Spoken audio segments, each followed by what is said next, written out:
إن الحمد لله نحمده ونستعينه ونستغفره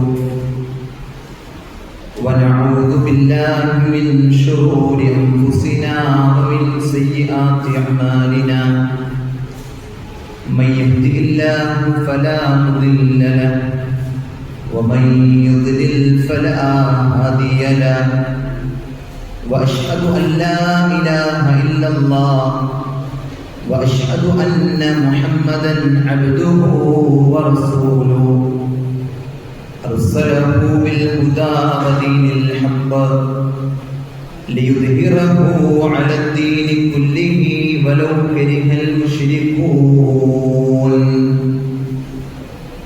اللهم صل على محمد وعلى آل محمد كما صليت على إبراهيم وعلى آل إبراهيم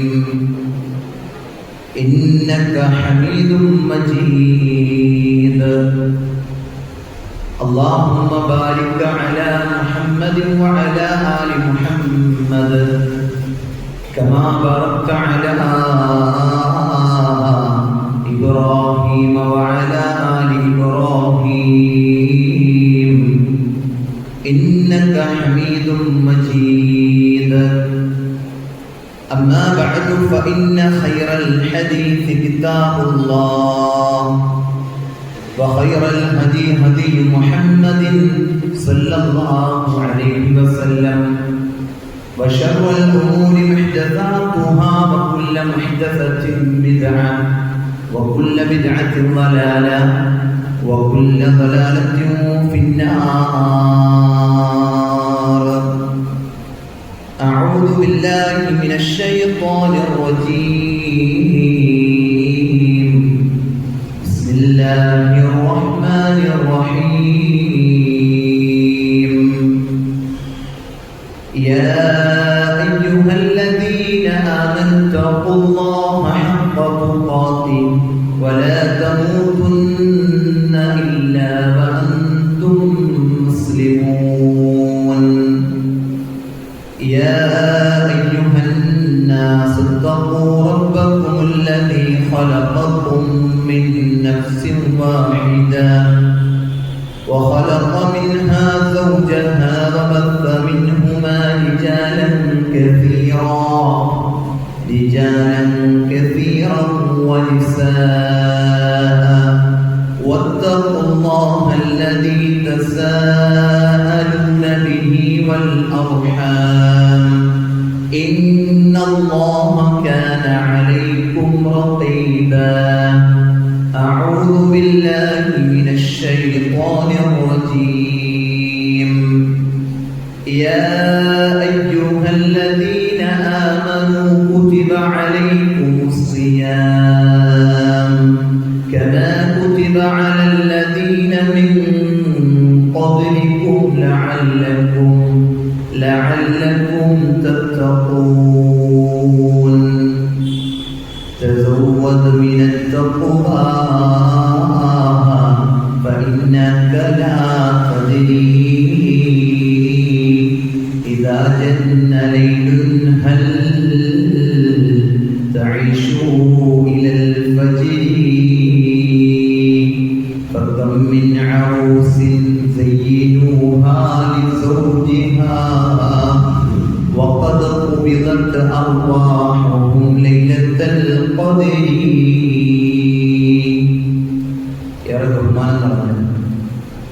സത്യവിശ്വാസികളെ വിശ്വാസിനികളെ സഹോദരങ്ങളെ സഹോദരിമാരെ പടച്ചറപ്പിന്റെ ആജ്ഞാനിർദ്ദേശങ്ങൾ ജീവിതത്തിന്റെ എല്ലാ മേഖലയിലും പാലിച്ച് ഭയപ്പെട്ട് ജീവിക്കണമെന്ന് ഉപദേശിക്കുകയാണ് വസിയത്ത് ചെയ്യുകയാണ് അല്ലാഹു അത്തരത്തിലുള്ള മുത്തഖീങ്ങളിൽ മുഖ്ലിസീങ്ങളിൽ മുവഹിദീങ്ങളിൽ നമ്മെ എല്ലാവരെയും ഉൾപ്പെടുത്തി അനുഗ്രഹിക്കുമാറാകട്ടെ പരിശുദ്ധ റമദാൻ മാസം പടിവാതിൽക്കൽ നിൽക്കുന്ന ഒരു സമയത്തും സാഹചര്യത്തിലുമാണ് നമ്മളുള്ളത്.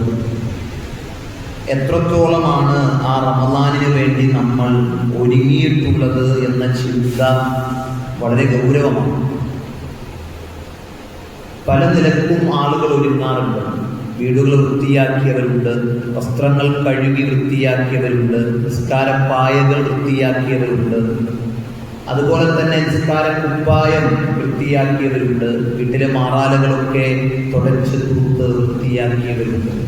സഹോദരങ്ങളെ, ഒന്നാമതായി റമദാനിനെ സ്വീകരിക്കേണ്ടത് ഏത് നിലക്കാണ്? മാനസികമായിട്ടാണ്. മനസ്സുകൊണ്ട് റമദാനിനെ സ്വീകരിച്ചാൽ ഒരുപക്ഷേ ആ റമദാനിൽ ജീവിക്കാൻ സാധിച്ചില്ലെങ്കിൽ കൂടി അല്ലാഹു സുബ്ഹാനഹു വ തആല ആ റമദാനിൽ ജീവിച്ച കൂലി രേഖപ്പെടുത്തും എന്നത് ഹദീസുകൾ നൽകുന്ന പാഠമാണ്.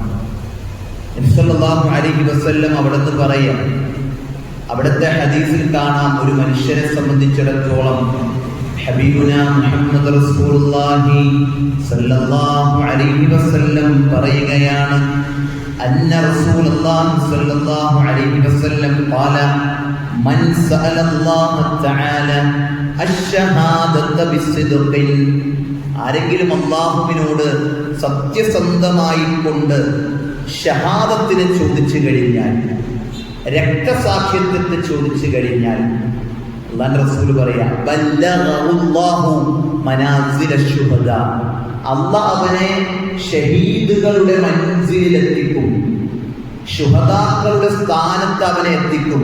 എന്നിട്ട് പ്രവാചകൻ സല്ലല്ലാഹു അലൈഹി വസല്ലം പറയാ, വഇമ്മാ തഅലാ ഫിറാശിഹി,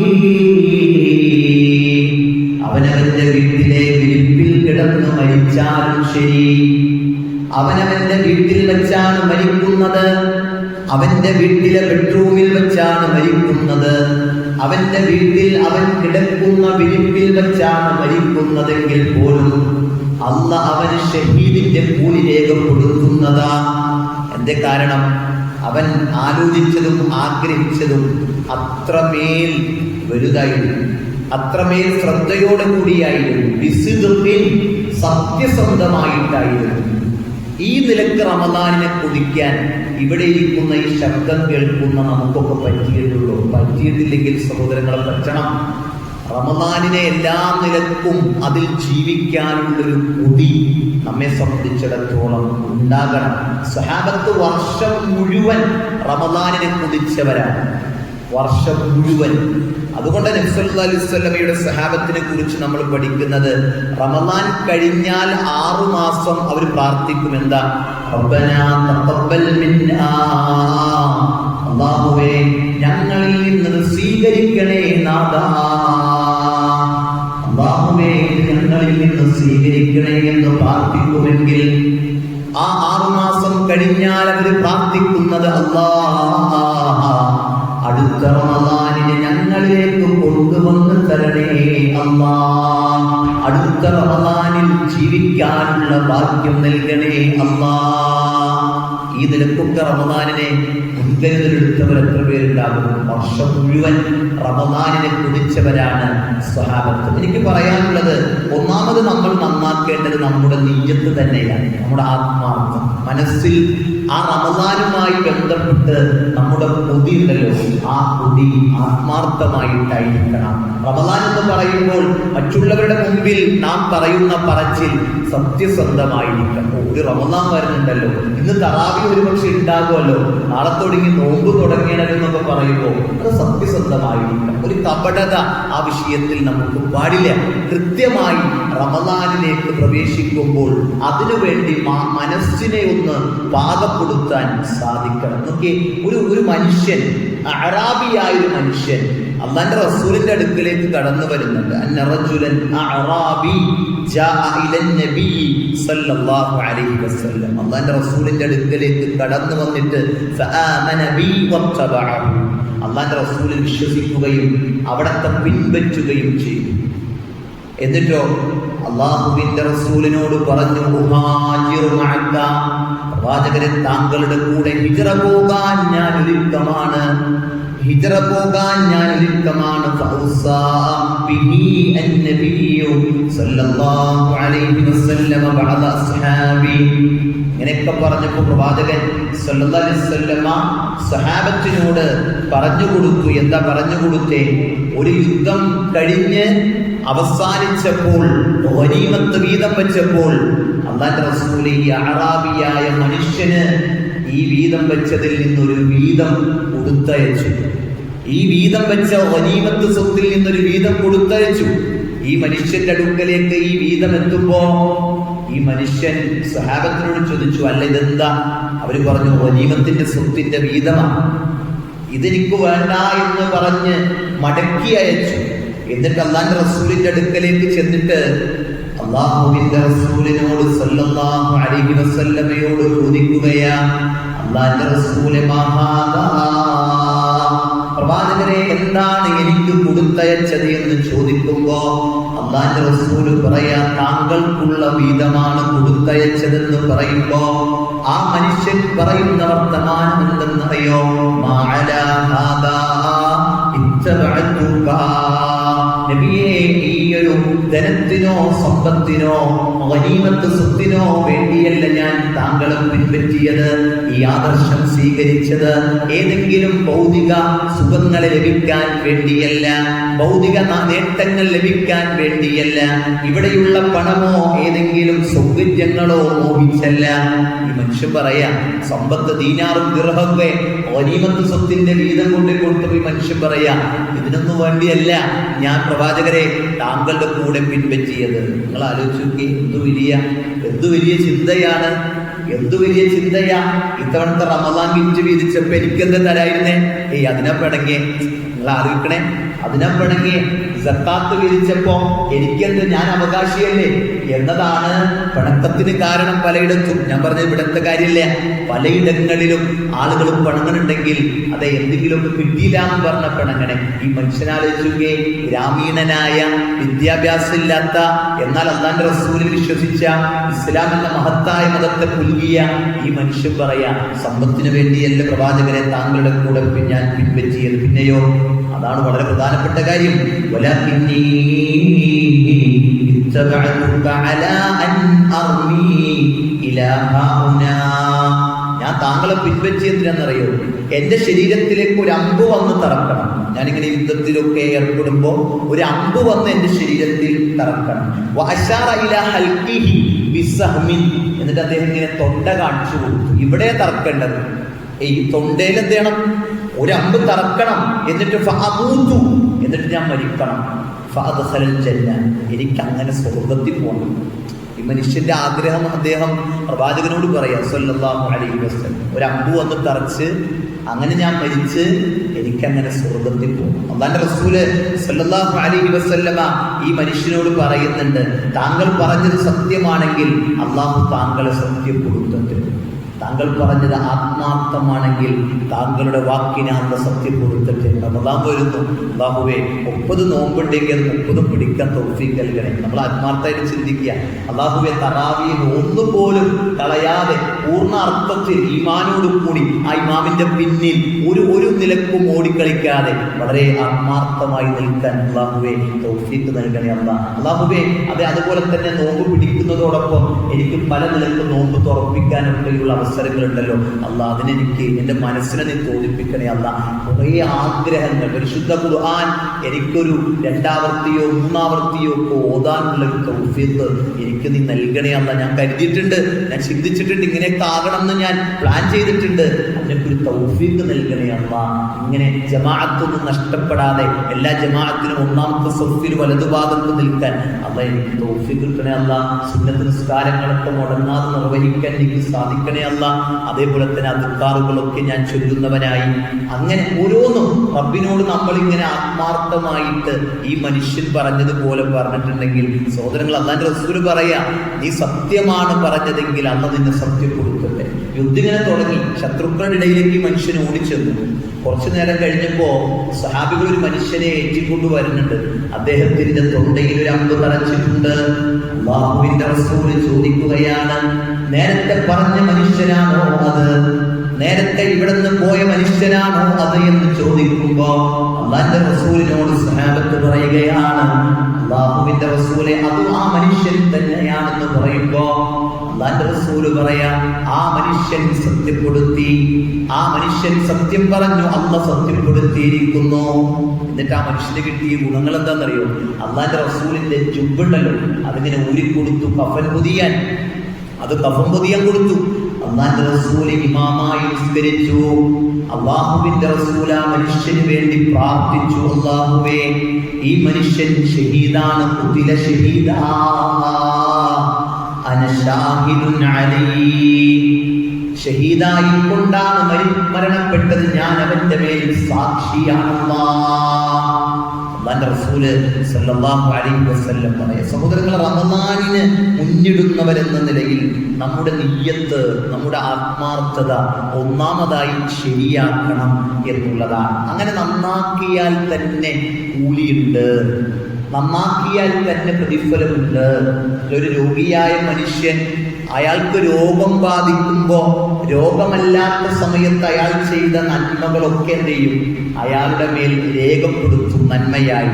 എല്ലാ ജമാഅത്തിലും സുബഹിക്ക് പള്ളിയിൽ വരുന്ന മനുഷ്യന് ഒരു നല്ലൊരു അസുഖം വന്ന് പിന്നെ വരാൻ പറ്റണില്ല ഒരാഴ്ചത്തേക്ക്, അന്നെന്ത് ചെയ്യും? അവനെ എല്ലാ സുബഹിയുടെയും ജമാഅത്തിന്റെ പ്രതിഫലം രേഖപ്പെടുത്തും.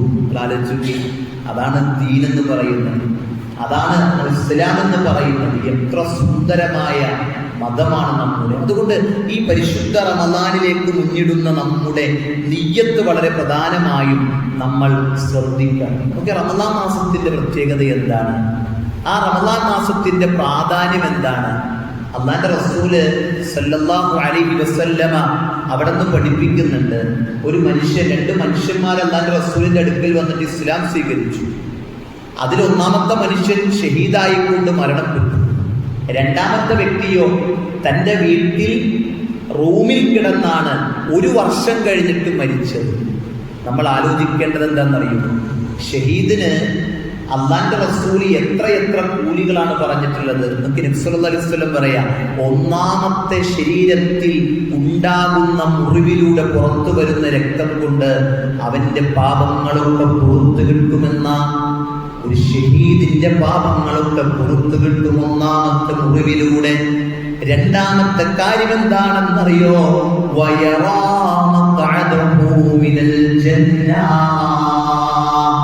സ്വർഗത്തിലെ അവന്റെ ഇരിപ്പിടം അവന് കാണിച്ചു കൊടുക്കുമെന്നുള്ളതാ. ഈമാനിന്റെ വസ്ത്രം അണിയിക്കുമെന്നുള്ളതാ. നാലാമത്തെ കാര്യം എന്ന് പറയുന്നത്, സ്വർഗത്തിൽ 70ഓളം തരുണീമണികളെ ഇണകളായി കൊടുക്കും. ഖബറിന്റെ ശിക്ഷയിൽ നിന്ന് രക്ഷ ലഭിക്കും. അതേപോലെ തന്നെ പരലോകത്തിന്റെ ഭയാനകതയിൽ നിന്ന് നിർഭയത്വം ലഭിക്കും. അതുമാത്രമല്ല, അദ്ദേഹത്തിന്റെ തലയിൽ താജുൽ വഖാർ, പ്രൗഢിയുടെ കിരീടം വെക്കപ്പെടും. അല്ലാഹുവിന്റെ റസൂൽ പറയാ, ആ കിരീടത്തിന്റെ ഒരു മുത്തുണ്ടല്ലോ, ഖൈറുദ് ദുനിയാ വമാ ഫീഹാ, ദുനിയാവും അതിലുള്ളതിനേക്കാളും ഖൈറാണ്. അതിലെ യാക്കൂത്ത്, അതിൽ പിടിപ്പിച്ചിട്ടുള്ളൊരു മുത്തെന്ന് പറയുന്നത് ദുനിയാവും അതിലുള്ളതിനേക്കാളും ഖൈറാണ്. 72ഓളം ആളുകൾക്ക് ശുപാർശ ചെയ്യാനുള്ള അവസരം ലഭിക്കുമെന്നുള്ളതാണ്. 70ഓളം തന്റെ കുടുംബത്തിൽപ്പെട്ട ആളുകൾക്ക് ശുപാർശ ചെയ്യാനുള്ള അവസരം ലഭിക്കും.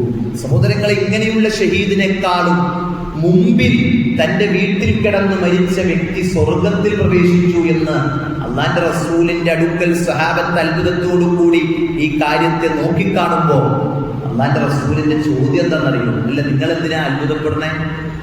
ആ മനുഷ്യൻ ആദ്യം മരണപ്പെട്ട വ്യക്തിയേക്കാൾ 1 വർഷം കൂടി ജീവിച്ചില്ലേ? അപ്പൊ സഹാബത്ത് പറഞ്ഞു, നഅം, അതെ. അദ്റക റമളാൻ ആ മനുഷ്യന് ലഭിച്ചില്ലേ?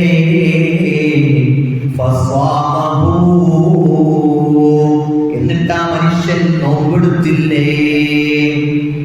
ഒരു ഷഹീദിനേക്കാളും മുമ്പ് സ്വർഗത്തിൽ പോകാൻ ആ മനുഷ്യന് പ്രാപ്തി നേടിക്കൊടുത്തത് ഒരു റമളാനാണെങ്കിൽ, നമ്മുടെ മുമ്പിലേക്ക് വന്നെത്തി നിൽക്കുന്ന റമളാൻ, നിസ്സാരമായൊരു മാസമല്ല, അല്ലെ? നിസ്സാരമായ മാസമല്ല സഹോദരങ്ങളെ. നമ്മുടെയൊക്കെ വയസ്സിൽ നിന്നൊരു 15 വയസ്സ് കുറച്ചൊക്കെ ബാക്കി കിട്ടുന്ന വയസ്സുണ്ടല്ലോ.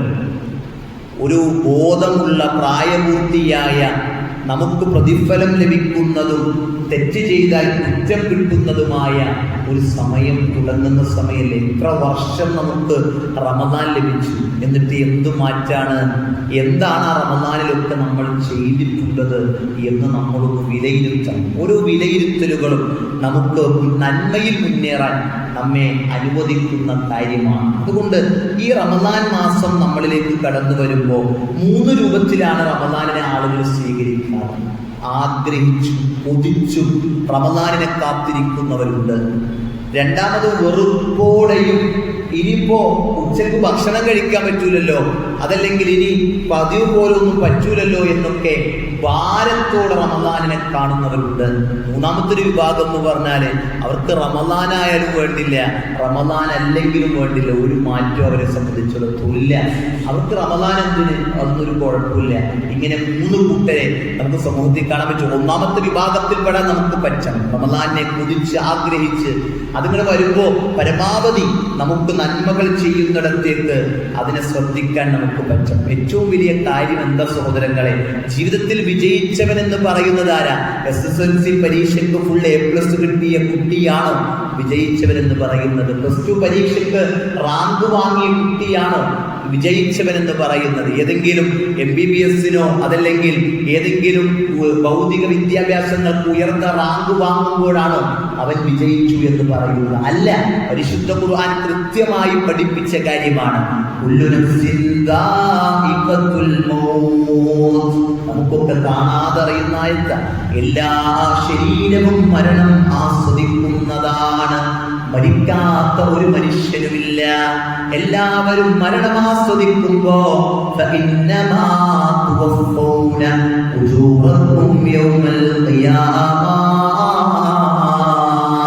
പൂർണ്ണ അർത്ഥത്തിൽ അവർ ഓരോരുത്തരും ചെയ്തിട്ടുള്ള പ്രവർത്തനങ്ങളെന്തോ അതിനുള്ള പ്രതിഫലങ്ങൾ അവർക്ക് ലഭിക്കുന്നതാണ്.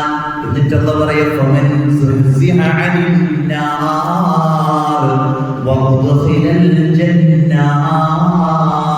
നരകത്തിൽ നിന്ന് അകറ്റപ്പെടുകയും സ്വർഗത്തിലേക്ക് പ്രവേശിക്കപ്പെടുകയും ചെയ്തവരാരോ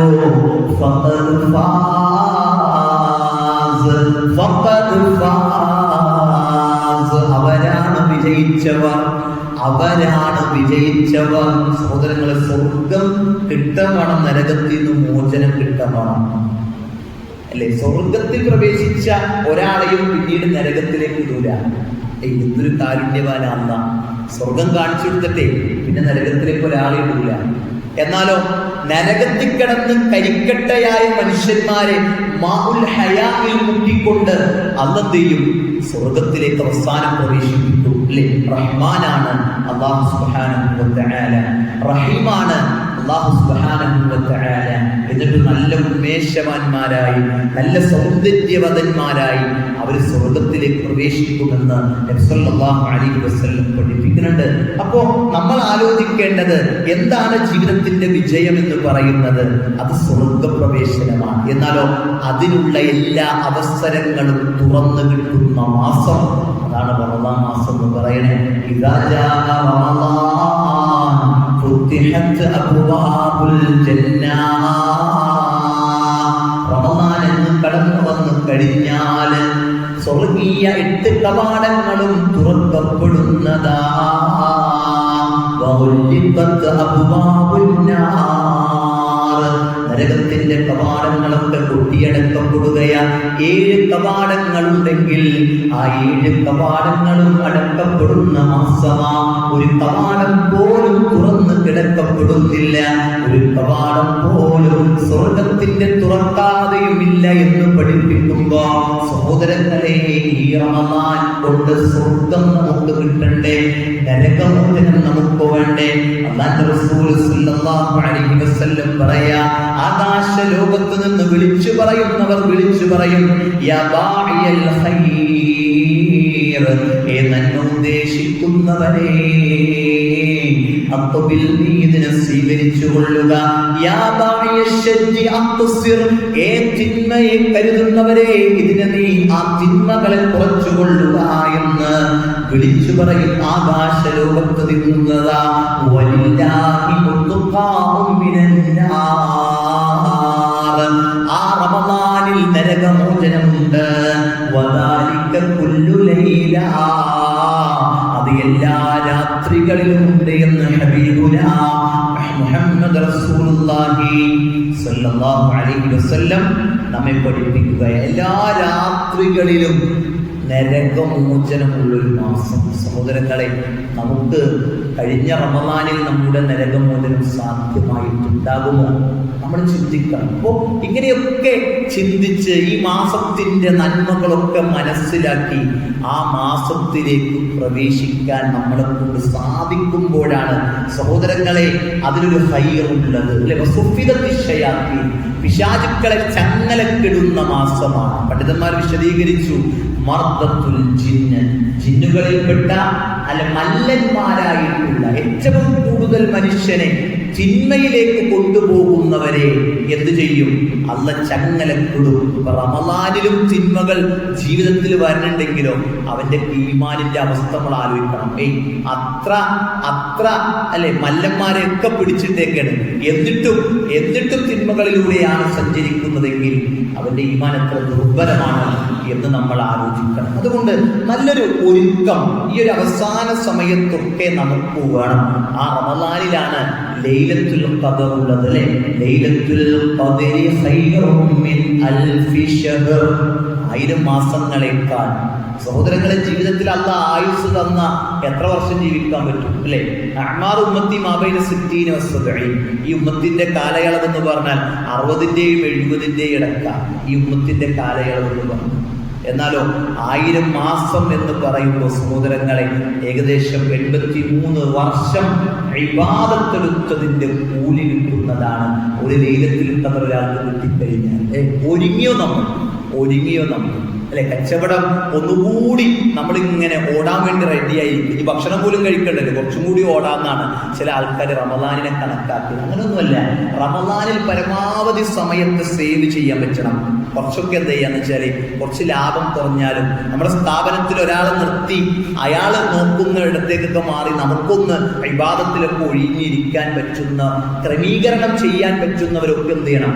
ആ രൂപത്തിലൊക്കെ ചെയ്യണം സഹോദരങ്ങളെ. കാരണം അത്രമേൽ വലിയ ഒരു പുണ്യങ്ങൾ നമുക്ക് നേടിത്തരുന്ന ഒരു മാസം തന്നെയാണ് ഈ പരിശുദ്ധ റമളാൻ മാസം എന്നത്.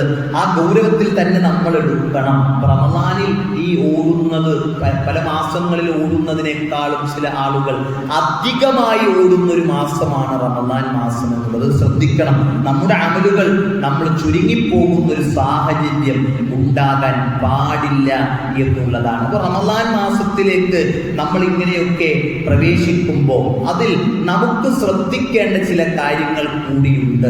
ഒന്നാമത് നമ്മൾ ആലോചിക്കേണ്ടത് നമ്മുടെ കലർപ്പില്ലാത്തൊരു മനസ്സുമായി റമളാനിനെ സ്വീകരിക്കണം. നമ്മളൊരു വാഹനത്തിൽ യാത്ര പോയി, ആ വാഹനത്തിൽ ആകെ ചെളി പിടിച്ചു. നമ്മുടെ വീട്ടിലേക്ക് എത്തുന്നതിന് മുമ്പ് അത് കഴുകിക്കളയാനൊരു സൗകര്യമുണ്ടെങ്കിൽ ഏറ്റവും നല്ലതെന്താണ്? ആ വൃത്തികേടുകളൊന്നുമില്ലാത്ത നല്ല കഴുകി വൃത്തിയാക്കിയ ഒരു വാഹനം നമ്മുടെ വീട്ടിലേക്ക് കൊണ്ടുവരലല്ലേ ഏറ്റവും നല്ലത്. സഹോദരങ്ങളെ, നമുക്ക് സമയവും സാഹചര്യവും ഉണ്ട്. ഒരു നിമിഷം റബ്ബിന്റെ മുമ്പിൽ ഞാൻ ചെയ്തു പോയ തെറ്റുകളെ ഏറ്റുപറഞ്ഞ് ആ മനസ്സിനെ ഒന്ന് ശുദ്ധിയാക്കാൻ നമുക്ക് സാധിക്കണം. നോക്കി, മഹാനായ സഹാബിയാണ് മാഇസ് ഇബ്നു മാലിക് റളിയല്ലാഹു അൻഹു. നമ്മൾ കേട്ടിട്ടുണ്ട് മാഇസ് റളിയല്ലാഹുവിന്റെ ചരിത്രം. വല്ലാതെ അത്ഭുതപ്പെടുന്ന ചരിത്രമാണ് സഹോദരങ്ങളെ. എന്താണ്? അല്ലാഹുവിന്റെ റസൂലിന്റെ അടുക്കലേക്ക് വന്നിട്ട് മാഇസ് ഇബ്നു മാലിക് റളിയല്ലാഹു അൻഹു പറയുന്നത്, തുഹിർനി യാ റസൂലല്ലാഹ്, അല്ലാഹുവിന്റെ റസൂലെ എന്നെ ശുദ്ധിയാക്കണമെന്നാണ് പറയുന്നതെങ്കിൽ എന്നെ ശുദ്ധീകരിക്കണം റസൂലേ. അല്ലാഹുവിന്റെ റസൂൽ പറയാ, വയ്ഹഖ്, മാഇസ് നിനക്ക് നാശമുണ്ട്, നീ മടങ്ങിക്കോ, എന്നിട്ട് അല്ലാഹുവിനോട് ഇസ്തിഗ്ഫാർ നടത്തിക്കോ, തൗബ നടത്തിക്കോ എന്നൊക്കെ അല്ലാഹുവിന്റെ റസൂൽ പറയുന്നുണ്ട്. അദ്ദേഹം ഇങ്ങനെ മടങ്ങുകയാണ്. സുമ്മ സുമ്മ കുറച്ചു നേരം ഇങ്ങനെ നടന്നിട്ട് ഗൈറ ബഈദ് അധികം വിദൂരമല്ലാത്ത സ്ഥലത്ത് നിന്ന് വീണ്ടും തിരിച്ചു വരികയാണ്. കുറച്ചിങ്ങനെ മടങ്ങി നടന്നു, എന്നിട്ട് വീണ്ടും വരാൻ സമ്മതിക്കണില്ല അദ്ദേഹത്തിന്റെ മനസ്സ്. താൻ ചെയ്ത തെറ്റിനെ ഓർത്തുകൊണ്ട് ആ തെറ്റിന്റെ ശിക്ഷ എനിക്ക് ഇവിടെ ലഭിച്ചാൽ പരലോകം എന്റെ രക്ഷപ്പെടുമല്ലോ എന്ന് ചിന്തിച്ച ആ മനുഷ്യൻ, നടന്ന മനുഷ്യൻ തിരിച്ചു വീണ്ടും വരാം.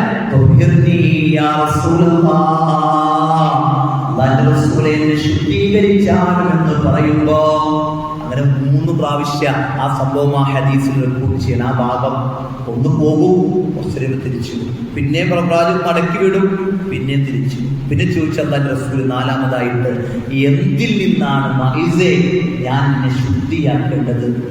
അല്ലാഹുവിന്റെ റസൂലിനോട് പറയാ മിനസ്സിനാ, അല്ലാഹുവിന്റെ റസൂലെ ഞാൻ വ്യഭിചരിച്ചു പോയിട്ടുണ്ട്, അതുകൊണ്ട് ആ വ്യഭിചാരത്തിൽ നിന്ന് എന്നെ ശുദ്ധിയാക്കണേ. പറയുന്ന വ്യക്തിക്കറിയാം വ്യഭിചാരം ചെയ്തു പോയാൽ അതിന്റെ ശുദ്ധീകരണം എന്ന് പറയുന്നത് എറിഞ്ഞു കൊല്ലുക എന്നതാണ്. അത് വന്നുകൊണ്ട് പറയുന്ന വ്യക്തിക്കറിയാം, ഇത് കേൾക്കുന്ന പ്രവാചകന് പറയാം സല്ലല്ലാഹു അലൈഹി വസല്ലം. അല്ലാഹുവിന്റെ റസൂൽ സഹാബത്തിനെ പറഞ്ഞേക്കുകയാണ്, മാഹിസ് വല്ല ലഹരി ഉപയോഗിച്ചിട്ടുണ്ടോ, വല്ല കള്ളും കുടിച്ചിട്ടുണ്ടോ, എന്തെങ്കിലും മത്തിൽ എന്തെങ്കിലുമൊക്കെ പറയണാണോ? സഹാബത്ത് വട്ടം ഇങ്ങനെ നടന്നുകൊണ്ട് പറഞ്ഞു, ഇല്ല റസൂലേ, ഒന്നും കാണാൻ സാധിക്കുന്നില്ല. അല്ലാഹുവിന്റെ റസൂൽ ആ മനുഷ്യനെ എറിഞ്ഞുകൊല്ലാൻ വേണ്ടി കൽപ്പിക്കുമ്പോ, അല്ലാഹുവിന്റെ റസൂല് എറിഞ്ഞുകൊല്ലാൻ കൽപ്പിക്കുമ്പോ സഹാബത്ത് അത് കേട്ടുകൊണ്ട് എറിഞ്ഞുകൊല്ലുമ്പോ, സഹോദരങ്ങളെ, ആ മഈസ് റളിയല്ലാഹുവിനെ കുറിച്ച് സഹാബത്തിന്റെ ഇടയിൽ അഭിപ്രായ വ്യത്യാസങ്ങളായി. എന്താണെന്നറിയോ? ഒരു വിഭാഗം പറഞ്ഞു മഈസ് അത്ര നിർഭാഗ്യവാനാണ്, തെറ്റ് ചെയ്തു പോയല്ലോ. ഒരു വിഭാഗം പറഞ്ഞു മഈസിന് അല്ലാഹു പുറത്തു കൊടുത്തിട്ടുണ്ട്, അത് എത്ര നല്ല തൗബയാണെന്ന് പറയുമ്പോ 2-3 ദിവസങ്ങൾക്ക് ഇപ്പുറം അല്ലാഹുവിന്റെ റസൂൽ കടന്നു വരികയാണ്. എന്നിട്ട് സഹാബത്തിനോട് പറയുക, മാലിക്കിന് വേണ്ടി ഇസ്തിഗ്ഫാർ ചോദിക്കണേ, നിങ്ങൾ ഇസ്തിഗ്ഫാർ ചോദിക്കണേ എന്ന് അല്ലാഹുവിന്റെ റസൂൽ സഹാബത്തിനോട് പറയുമ്പോ അല്ലാഹുവിന്റെ റസൂലിനോട് ചോദിക്കുന്നുണ്ട്, റസൂലേ, മഈസിന് അല്ലാഹു പുറത്തു കൊടുത്തോ റസൂലേ എന്ന് ചോദിക്കുമ്പോ അല്ലാഹുവിന്റെ റസൂൽ പറയുന്നുണ്ട്, മഈസിന് അല്ലാഹു പുറത്തു കൊടുത്തിട്ടുണ്ട്. മഈസിന്റെ തൗബയും നിങ്ങളുടെ തൗബയും അത് ഒരുമിച്ച് വെച്ചാൽ മഈസിന്റെ തൗബയാണ് വിശാലമായത് എന്ന് ഹബീബുനാ മുഹമ്മദ് റസൂലുള്ളാഹി സല്ലല്ലാഹു അലൈഹി വസല്ലം പഠിപ്പിക്കുന്നുണ്ടെങ്കിൽ സഹോദരങ്ങളെ, അത് എന്തൊരു വലിയ തൗബയാ, അതെന്തൊരു വലിയ ശുദ്ധീകരണമാ. ഈ രൂപത്തിൽ നമ്മൾ ചെയ്തിട്ടില്ലെന്ന് പറയാൻ പറ്റും. പണ്ടൊരാൾ പറഞ്ഞു, ഇതിന് പാപം ചെയ്യാത്തവരുണ്ടെങ്കിൽ എന്നെ കല്ലെറിഞ്ഞോട്ട്. നമ്മൾ ആലോചിച്ചു, നമ്മളൊക്കെ ഓരോരുത്തരെ എന്തെങ്കിലുമൊക്കെ കേൾക്കുമ്പോൾ ഇങ്ങനെ അവനോട് ഇവനോടൊക്കെ പറഞ്ഞടക്കുമ്പോൾ ചിന്തിക്കേണ്ടതെന്നറിയും, റബ്ബേ ഞാൻ എത്ര ചെയ്തിട്ടുണ്ട്, ഞാനിങ്ങനെ പറയാനൊന്നും വലിയ ആളൊന്നും അല്ലല്ലോ അല്ലേ. നമ്മളൊക്കെ ഇങ്ങനെ യാത്ര ചെയ്യുമ്പോൾ കണ്ണുകൊണ്ട് നമ്മുടെ ചെവി കൊണ്ട് ഇതോടെ തെറ്റുകളാ ഒരു ദിവസത്തിൽ വന്നു പോകണം. റബ്ബിനോട് തൗബ ചെയ്യണ്ടേ? കണ്ണ് തന്ന റബ്ബ് നല്ലത് കാണാൻ വേണ്ടിയല്ലേ നൽകിയത്? ചെവി നൽകിയ റബ്ബ് നല്ലത് കേൾക്കാൻ വേണ്ടിയല്ലേ സഹോദരങ്ങൾ നൽകിയത് അല്ലെ? ആരോഗ്യമുള്ള ശരീരം. ഞാനൊരു സഹോദരന്റെ വീട്ടിൽ പോയി, അയാൾക്ക് 2 കാലും തളർന്നിട്ട് ഒരു വീൽ ചെയർ, ഇലക്ട്രിക് വീൽ ചെയറിലാണ് നടക്കണേ. ഞാൻ വെറുതെ ചോദിച്ചു, അല്ല എങ്ങനെയാ കുടുംബക്കാരുടെ ഒക്കെ വീട്ടിൽ പോകണമെന്ന് ചോദിച്ചപ്പോൾ അയാൾ പറഞ്ഞെന്താണെന്ന് അറിയുന്നു? അയാൾ പറഞ്ഞത് ആംബുലൻസ് വിളിക്കുന്ന, കാറിൽ കയറൂല, കാരണം എന്നെ എടുത്ത് പൊക്കി വെക്കാനൊന്നും ആരുമില്ല. ഈ ഇലക്ട്രിക് വണ്ടി തന്നെ എന്ത് ചെയ്യണം, എനിക്ക് പോകണം. ഞാനിങ്ങനെ ആംബുലൻസ് വിളിക്കും. ആംബുലൻസിന്റെ ബാക്കിലത്തെ ആ ഒരു എന്ത് ചെയ്യും, ആ ഒരു ഭാഗത്തേക്ക് ഞാൻ ഈ വണ്ടി ഇങ്ങനെ ഓടിച്ചിങ്ങനെ കയറ്റി അവിടെ ഇങ്ങനെ നിൽക്കും. എന്നിട്ട് കുടുംബക്കാരുടെ വീട്ടിൽ ആംബുലൻസ് വന്ന് നിൽക്കും, ഞാനതിന് ഇറങ്ങും. അത്യാവശ്യ കാര്യങ്ങളാണെങ്കിൽ നടത്തിയിട്ട് അപ്പം തന്നെ വണ്ടി കയറി തിരിച്ചു. ഒരു കുടുംബക്കാരുടെ വീട്ടിലേക്ക് ആംബുലൻസിൽ വന്നിറങ്ങുന്ന ഒരു രംഗങ്ങൾ ആലോചിക്കും. അപ്പോഴാ എനിക്കും നിങ്ങൾക്കൊക്കെ റബ്ബ് നൽകിയ നിഅമത്തിനെ കുറിച്ച് നമ്മൾ വലിപ്പറിയും. അപ്പോഴാ നമ്മൾ നമ്മളെ കുറിച്ച് മനസ്സിലാക്കുന്ന സഹോദരങ്ങൾ. നമ്മുടെ ആരോഗ്യം, നമ്മുടെ സമയം, നമുക്ക് കിട്ടണ ഈ ലോകത്ത് നമുക്ക് അള്ള നൽകിയ സംവിധാനങ്ങൾ അല്ലേ. നമ്മുടെ മക്കളെ കാണാൻ പറ്റണ്ടല്ലോ, നമുക്ക് കാണാൻ പറ്റാതെ ഇങ്ങനെ തടകി നോക്കണം. എത്ര ഉപ്പമാരുണ്ടെന്നറിയോ? എത്ര ഉമ്മമാരുണ്ട്, എൻ്റെ മോൾ എത്ര ആയി എന്നിങ്ങനെ നോക്കാം. നമ്മളിങ്ങനെ നോക്കിയിട്ട് ഇങ്ങനെ പറയാം, ഓ മോള് വെളുത്തിട്ടുണ്ടല്ലോ, ഈ മോള് അല്ലെ കറുത്തിട്ടുണ്ടല്ലോ, എന്താ പറ്റി? അതൊന്നും കാണാൻ പറ്റാത്ത. ഞാൻ പണ്ട് നിന്നിരുന്ന പള്ളിയിൽ ഒരു മുഅദ്ദിനുണ്ടായിരുന്നു, കണ്ടു കാണാത്ത വ്യക്തിയാ. ഈ മൈക്കിങ്ങനെ ഒന്ന് കൂക്കുമുണ്ടല്ലോ, അദ്ദേഹം ആ സൈഡിലേക്ക് ഇങ്ങനെ സൈഡൊക്കെ ചേർന്ന് അതിലേക്ക് കൂടി വന്ന് ഈ ഇതിന്റെ ആംബ്ലിയുടെ അടുത്ത് ഒറ്റ തിരിയാ. ഓക്കെ റെഡിയായി. ആ മനുഷ്യൻ വീട്ടിലേക്ക് പോണത് സ്റ്റെപ്പ് വെച്ചിട്ടാ, ഇത്ര എണ്ണുണ്ട്. അവിടെ എത്തുമ്പോ അതെങ്ങനെ തിരിയും. കാരണം അപ്പുറത്തൊക്കെ ആണ്. എന്നാലും ആ മനുഷ്യൻ ഒന്നും തെറ്റാതെ ഇങ്ങനെ നടന്നു പോകുന്ന വ്യക്തിയാണ്. 4 മക്കളാണ്. അദ്ദേഹം പറയാ, എനിക്ക് 30 വയസ്സ് വരെ കാഴ്ച ഉണ്ടായിരുന്നു, അത് കഴിഞ്ഞിട്ട് ആ കാഴ്ച പോയോ. ഞാൻ പറഞ്ഞാൽ നമുക്കൊക്കെ പലതും കിട്ടിയിട്ടുണ്ട് സഹോദരങ്ങളെ. കിട്ടാത്തവരെ കാണുമ്പോഴാണ് അതൊക്കെ നമുക്ക് ബോധ്യപ്പെടും. അതിലേറ്റവും വലിയ കിട്ടലാണ് റമദാൻ എന്ന് പറഞ്ഞാൽ. ഇന്നത്തെ പേപ്പർ എടുത്തു നോക്കി നിങ്ങൾ, എത്ര മുസ്ലിങ്ങളാ മരിച്ചു എന്ന വാർത്ത ഉള്ളത് അല്ലേ ഇതുവരെ. നാളെ നമ്മളുണ്ടോന്ന് അറിയില്ലട്ടോ, ഇതുവരെ അല്ല നമുക്ക് ജീവൻ നൽകിയിട്ടുണ്ടെങ്കിൽ, നമ്മളെ ജീവിക്കാൻ അല്ല സൗകര്യം തന്നിട്ടുണ്ടെങ്കിൽ അല്ലെ. ആദാമിൻ ഫദ്ലി റബ്ബി എന്നിങ്ങനെ വണ്ടിമ വീട്ടിലൊക്കെ എഴുതി വെച്ചെത്തിയിരുന്നതല്ലെന്നൊന്നും അല്ലാഹുവിന്റെ ഔദാര്യമാണെന്ന് ബോധ്യപ്പെടണം. മനസ്സുകൊണ്ട്, ഹൃദയം കൊണ്ട് അതിനെ ചേർത്ത് പിടിക്കണം. കർമ്മത്തിൽ അത് കാണണം സഹോദരങ്ങളെ. അപ്പോഴാ നമുക്കൊക്കെ ആ രൂപത്തിൽ നന്ദിയുള്ളവരായി നമുക്ക് മാറേണ്ടത്. നമ്മുടെ ജീവിതത്തിൽ വന്നിട്ടുള്ള തെറ്റുകളെ റബ്ബിനോട് പറയാൻ, അങ്ങനെയൊക്കെ പറഞ്ഞിട്ട് റമദാനെ ഞങ്ങൾ സ്വീകരിച്ചു നോക്കി, നല്ലൊരു ശുദ്ധീകരണമായിരിക്കും. ഇനിയോ ഈ റമദാനാകുമ്പോൾ പള്ളിയിലേക്ക് ഇതുവരെ വരാത്തവരൊക്കെ വരും. ഒരു കണ്ണ് തുറപ്പിച്ചു പോലും അവരെ നമ്മൾ നോക്കരുത്. അവരോട് റമദാനൊക്കെ വന്നിട്ടുണ്ടല്ലോ, ഒരു തമാശ വാക്ക് പോലും ഒരു മനുഷ്യൻ പറയാൻ പാടില്ല സഹോദരങ്ങൾ. എന്താണെന്നറിയോ, നമ്മളെക്കാൾ ഒരുപക്ഷെ നാളെ റബ്ബിന്റെ അടുക്കൽ പരിഗണിക്കപ്പെടുന്നവൻ ഈ റമദാൻ കൊണ്ട് അവനായിരിക്കും. അതിനെയാ നമ്മൾ എന്ത് ചെയ്യണത്? അവനെ നമ്മളിങ്ങനെ തട്ടിക്കളയണത്, അവനെയാ നമ്മളിങ്ങനെ ഒഴിവാക്കണം. 99 പേരെ കൊന്ന മനുഷ്യനെ അല്ലേ, 100ാമത് കൊല്ലണ മുമ്പ് ചെന്ന വ്യക്തിയുടെ അടുത്ത് ചോദിച്ചെനിക്ക് തൗബയുണ്ടോ? മനുഷ്യൻ പറയില്ല. ഞാൻ കുന്നളയെന്ന് പറഞ്ഞു കൊന്നാള്. 100 കൊന്നിട്ട് പിന്നെ ചെല്ലുന്നപ്പോ നിനക്ക് തൗബയുണ്ട്, പക്ഷെ ഈ നാട്ടിൽ നിന്ന് നീ വേറെ നാട്ടിൽ പോയി ജീവിക്കണം. അങ്ങനെ ആ മനുഷ്യൻ യാത്ര ചെയ്തു. നന്മയുടെ വഴികളിലേക്ക് യാത്ര ചെയ്യുമ്പോൾ ആ യാത്ര മാത്രം, പശ്ചാത്താപത്തോടു കൂടിയ മടക്കൽ മാത്രം സ്വർഗത്തിലേക്ക് ആ മനുഷ്യൻ പ്രവേശിക്കാൻ കാരണമായി എന്ന് പ്രവാചകൻ സല്ലല്ലാഹു അലൈഹി വസല്ലം പഠിപ്പിക്കുന്നുണ്ടെങ്കിൽ, ഒന്നാമത് ശുദ്ധിയാക്കേണ്ടതുണ്ടല്ലോ നമ്മുടെ മനസ്സാണ്. പാപങ്ങളിൽ നിന്ന് തിന്മകളിൽ നിന്നൊക്കെ നമ്മുടെ മനസ്സിനെ ശുദ്ധിയാക്കി, ഒരു വലിയ പേമാരി പെയ്ത് തീരുമ്പോൾ സമാധാനിക്കുന്ന മനസ്സുപോലെ നമ്മുടെ മനസ്സിങ്ങനെ ശാന്തമാകണം. എന്തൊരു സുന്ദരാണെന്നറിയോ. നിങ്ങൾ കരഞ്ഞൊക്കെ, പ്രത്യേകിച്ച് ആണുങ്ങളോട് എനിക്ക് പറയാനുള്ളത്, ഇടയ്ക്കൊക്കെ റബ്ബിന്റെ മുമ്പിൽ ഒന്ന് കരയണം. പെണ്ണുങ്ങളുടെ മുമ്പിൽ കരഞ്ഞില്ലെങ്കിൽ പ്രശ്നമൊന്നുമില്ല, റബ്ബിന്റെ മുമ്പിൽ നിങ്ങളൊന്ന് കരയണം സഹോദരങ്ങളെ.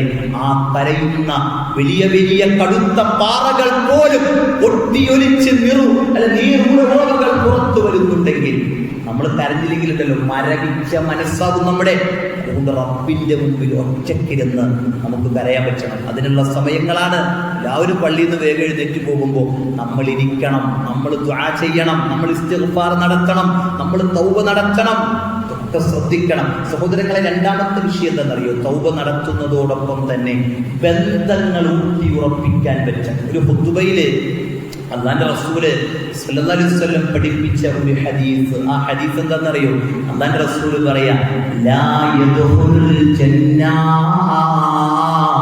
സ്വർഗ്ഗത്തിൽ പ്രവേശിക്കുകയില്ല, ഖാത്തിഉർ റഹീം, കുടുംബബന്ധം മുറിച്ചവൻ സ്വർഗ്ഗത്തിൽ പ്രവേശിക്കുകയില്ല. ബന്ധങ്ങൾ വിച്ഛേദിക്കുന്നവർക്ക് ആ അല്ലാഹുവുമായിട്ടുള്ള ബന്ധമാണ് അവർ വിച്ഛേദിച്ചിട്ടുള്ളത്. അല്ലാഹുവിന്റെ റസൂലിന്റെ ഈ ഹദീസ് കേട്ടപ്പോ ഖത്തീബിന് എല്ലാ വെള്ളിയാഴ്ചയും ഭക്ഷണം കൊണ്ടുകൊടുക്കുന്ന മനുഷ്യനെ കാണാനില്ല. അന്നത്തെ ഖുത്ബ കഴിഞ്ഞപ്പോ ആ മനുഷ്യനെ കാണാനില്ല. കുറെ നേരം കഴിഞ്ഞപ്പോ ഒരാൾ വെയിലത്തിങ്ങനെ വേർത്തിങ്ങനെ ഓടി വരുന്നുണ്ട്. അപ്പൊ ആ മനുഷ്യനോട് ചോദിച്ചു, എല്ലാ കാക്ക അവിടെ പോയേക്കായിരുന്നു, ഞാൻ പുറത്തു പോയി കഴിക്കാന്ന് വിചാരിച്ചിരിക്കുന്നു. അപ്പൊ അയാൾ പറഞ്ഞു, നിങ്ങള് ഖുത്ബയിലൊരു ഹദീസ് പറഞ്ഞല്ലോ, ഞാൻ നിസ്കരിക്കുന്ന ആളാണ്, എല്ലാ ജമാഅത്തിനും കിട്ടുന്നുണ്ട്, സ്വതക്ക പറ്റണ പോലെ കൊടുക്കുന്നുണ്ട്, ഉംറ ചെയ്തിട്ടുണ്ട്, ഹജ്ജും ചെയ്തിട്ടുണ്ട്, സ്വർഗം കിട്ടണമെന്ന ആഗ്രഹം. പക്ഷെ എൻ്റെ പെങ്ങളോട് ഞാൻ വേണ്ടിയിട്ട് കുറച്ചായിട്ടുണ്ടായിരുന്നു. പെങ്ങളോട് ചെറിയൊരു പിണക്കൻ ഞാൻ വച്ചുകൊണ്ട് നടക്കുന്നുണ്ടായിരുന്നു. ഇങ്ങനെ കേട്ടപ്പോൾ ഞാൻ ഇതൊക്കെ ചെയ്തിട്ടും എന്റെ പെങ്ങളോടുള്ള പിണക്കം എന്റെ സ്വർഗത്തിന് തടസ്സമാണെങ്കിൽ പിന്നെ ഞാനെന്തിനാ ഈ പാടൊക്കെ കഴിക്കണേ? എനിക്ക് കിട്ടേണ്ട സ്വർഗം നഷ്ടല്ലേ? അതുകൊണ്ട് ഞാൻ എൻ്റെ പെങ്ങളുടെ അടുക്കിലേക്ക് പോയത്. ഗേറ്റ് തുറന്ന് എൻ്റെ പെങ്ങളുടെ വീട്ടിലേക്ക് ഞാൻ ചെന്നപ്പോ പുറത്തെന്തോ കാര്യത്തിന് വന്ന പെങ്ങള് എൻ്റെ അടുത്തേക്ക് ഓടി വന്നു. എന്നെ കെട്ടിപ്പിടിച്ചു കാക്കാന്ന് പറഞ്ഞ് കരഞ്ഞു. എന്നിട്ട് എന്നോട്, കാക്ക ഇക്കാക്ക എന്ത് വിചാരിക്കും വിചാരിച്ച് ഞാൻ വരാതിരുന്നത്. കാക്ക വാങ്ങുമ്പോൾ കൈപിടിച്ച് എന്നെ വീട്ടിൽ കൊണ്ടുപോയി ഇരുത്തി. ഞങ്ങൾ കുറേ നേരം വർത്താനം പറഞ്ഞു. എനിക്കെന്റെ ബാല്യകാലത്ത് പിണങ്ങി നിൽക്കുന്ന, അല്ലെങ്കിൽ എന്തെങ്കിലും കാര്യത്തിന് വേണ്ടി കരഞ്ഞുകൊണ്ട് നിൽക്കുന്ന എൻ്റെ പെങ്ങളെ എനിക്ക് ഓർമ്മ വന്നു. നിങ്ങൾ ആലോചിച്ച്, നമ്മളിങ്ങനെ രണ്ടും പിണങ്ങുന്ന ആൾക്കാരും ചിന്തിക്കാൻ എന്താ വെച്ചാൽ അവൻ മിണ്ടട്ടെ ഞാൻ മിണ്ടി അങ്ങനെ ശരിയാവാം? സഹോദരങ്ങൾ, ഇത് ഏതുവരെ പോകുന്നറിയോ? മരിക്കണവരെ. അതിലാരെങ്കിലും ഒരാൾ മരിച്ച് മയ്യത്തായി കിടക്കുമ്പോ അല്ലെ, ഈ പിണങ്ങി നിന്നവരൊക്കെ ഇങ്ങനെ വരും. എന്നിട്ട് ആൾക്കാർ ചോദിക്കോ, ഇപ്പെങ്കിലും വന്നല്ലോ, നന്നായിട്ടുണ്ട്. എന്ത് നന്നായി സഹോദരങ്ങൾ, എന്ത് നന്നായി? നിർജീവമായി കിടക്കണ ആ ശരീരത്തിന്റെ മുമ്പിൽ വന്ന് ഇങ്ങനെ നോക്കിയിട്ട് തിരിഞ്ഞു പോയാൽ ആൾക്കാരുടെ മുമ്പിൽ അവൻ നല്ല പുള്ള ചമയാൻ ശ്രമിക്കുക. ശരിക്കും നല്ലവനാണെങ്കിൽ എപ്പോഴാ വരണ്ടേ? ജീവിച്ചിരുന്നപ്പോഴാ വരണ്ടേ. അങ്ങനെയുള്ളവരാ നല്ലവര്. ജീവിച്ചിരുന്നപ്പോൾ അടുത്തു വന്ന് സലാം പറഞ്ഞെടാ, എന്റെ പേരിലെ കുഴപ്പമൊന്നുമില്ല, ഒന്ന് നമ്മളിങ്ങനെ പോയാൽ പോരല്ലോ. കാരണം നമ്മൾ മരിച്ചു കഴിഞ്ഞാൽ കബറിൽ കൊണ്ടുപോയി വെക്കൂലേ? 3-4 ദിവസം കഴിഞ്ഞാൽ ചെറിയ മനുഷ്യനാണെങ്കിൽ പോലും കബറൊന്ന് തുറന്നു നോക്കിയാൽ ആ കബർ മുഴുവൻ നിറഞ്ഞിട്ടുണ്ടാകും. ആ മനുഷ്യന്റെ ശരീരം ജീർണിച്ചിട്ടുണ്ടാകും. കണ്ണുകളുടെ സ്ഥാനത്തൊരു കുഴിയായിരിക്കും. വയറ് പൊട്ടി കൊടലുകൾ പുറത്തു വന്നിട്ടുണ്ടാകും. സഹോദരങ്ങൾ, ഇത്രയേ ഉള്ളൂ മനുഷ്യന്മാരെന്ന് പറഞ്ഞാൽ. റോഡരികിൽ ചത്ത് കിടക്കുന്ന പുരുഷനെ കണ്ടിട്ടില്ലേ? അതുപോലെ തന്നെ നായയെ കണ്ടിട്ടില്ലേ? വീർത്ത് ജീർണിച്ച് ഇങ്ങനെ കിടക്കണ്ടല്ലോ. മനുഷ്യന്മാരും അങ്ങനെ തന്നെയാ. കബറിന്റെ ഉള്ളിൽ മുഴുവനായി നിറഞ്ഞു നിൽക്കുന്നൊരു രംഗാണ്. ഇതാണ് മനുഷ്യനെങ്കിൽ സഹോദരങ്ങളെ, എന്തിന്റെ പേരായി ഈഗോ, എന്തിന്റെ പേരിലായി ഈ പണക്കങ്ങളില്ല. നാളെ മരിച്ചു പോകുന്ന നിസ്സാരന്മാരായ മനുഷ്യർ അല്ലെ, ഇന്നൽ ഇൻസാന ഖുലിഖ ദഈഫ, ദുർബലനായി സൃഷ്ടിക്കപ്പെട്ട മനുഷ്യർ ഇല്ല. സഹോദരങ്ങളെ, നമുക്ക് ഈ വാശി വൈരാഗ്യം കണക്കൊന്നും വേണ്ട. അല്ലാഹു റസൂൽ പറയാം, മറ്റൊരു മുസ്ലിമായ സഹോദരനോട് 3 ദിവസത്തിലപ്പുറം ചെയ്യാൻ പാടില്ല, പിണങ്ങി നിൽക്കാൻ പാടില്ല. അത് വല്ലാത്തൊരു കാര്യമല്ലേ? പിണക്കങ്ങളില്ല പരസ്പരം. ആദ്യം സലാം പറയുന്നവൻ നിങ്ങളിൽ ഉത്തമൻ. ഞാൻ പറഞ്ഞത്, നമുക്ക് എന്ത് ചെയ്യാൻ പറ്റണം? നമുക്ക് ഈ ഒരു റമദാൻ മാസത്തിന്റെ മുന്നോടിയായി ഒരു ഫോൺ കോൾ കൊണ്ട്, ഒരു പോയി കാണൽ കൊണ്ട് ഒന്നുമില്ല, അങ്ങനെയൊക്കെ നമുക്ക് അവരോട് പിണക്കങ്ങൾ മാറ്റാൻ നമുക്ക് പറ്റണം. പ്രത്യേകിച്ച് കുടുംബ ബന്ധങ്ങൾ, അത് നമ്മൾ ഊഷ്മളമാക്കണം. പാപ്പാന്റെ അടുത്ത് പോകണം, പാപ്പാനെ വിളിക്കണം. പപ്പ, ഞാൻ എൻ്റെ പ്രായമൊക്കെ ചെറുപ്പമാണ്, ഞങ്ങളോട് സംസാരിച്ചപ്പോൾ ചിലപ്പോൾ ഇങ്ങനെ കയർന്നിട്ട് സംസാരിച്ചിട്ട് ഒന്നുമില്ലട്ടോ പാപ്പ, എനിക്ക് വേണ്ടി ദുആ ചെയ്യുന്നുണ്ട്. നിങ്ങളൊന്ന് പറഞ്ഞോക്കേ, പാപ്പാനോട് പറഞ്ഞോക്കേ, പാപ്പാനെ ഉമ്മ വെച്ച് നോക്കി.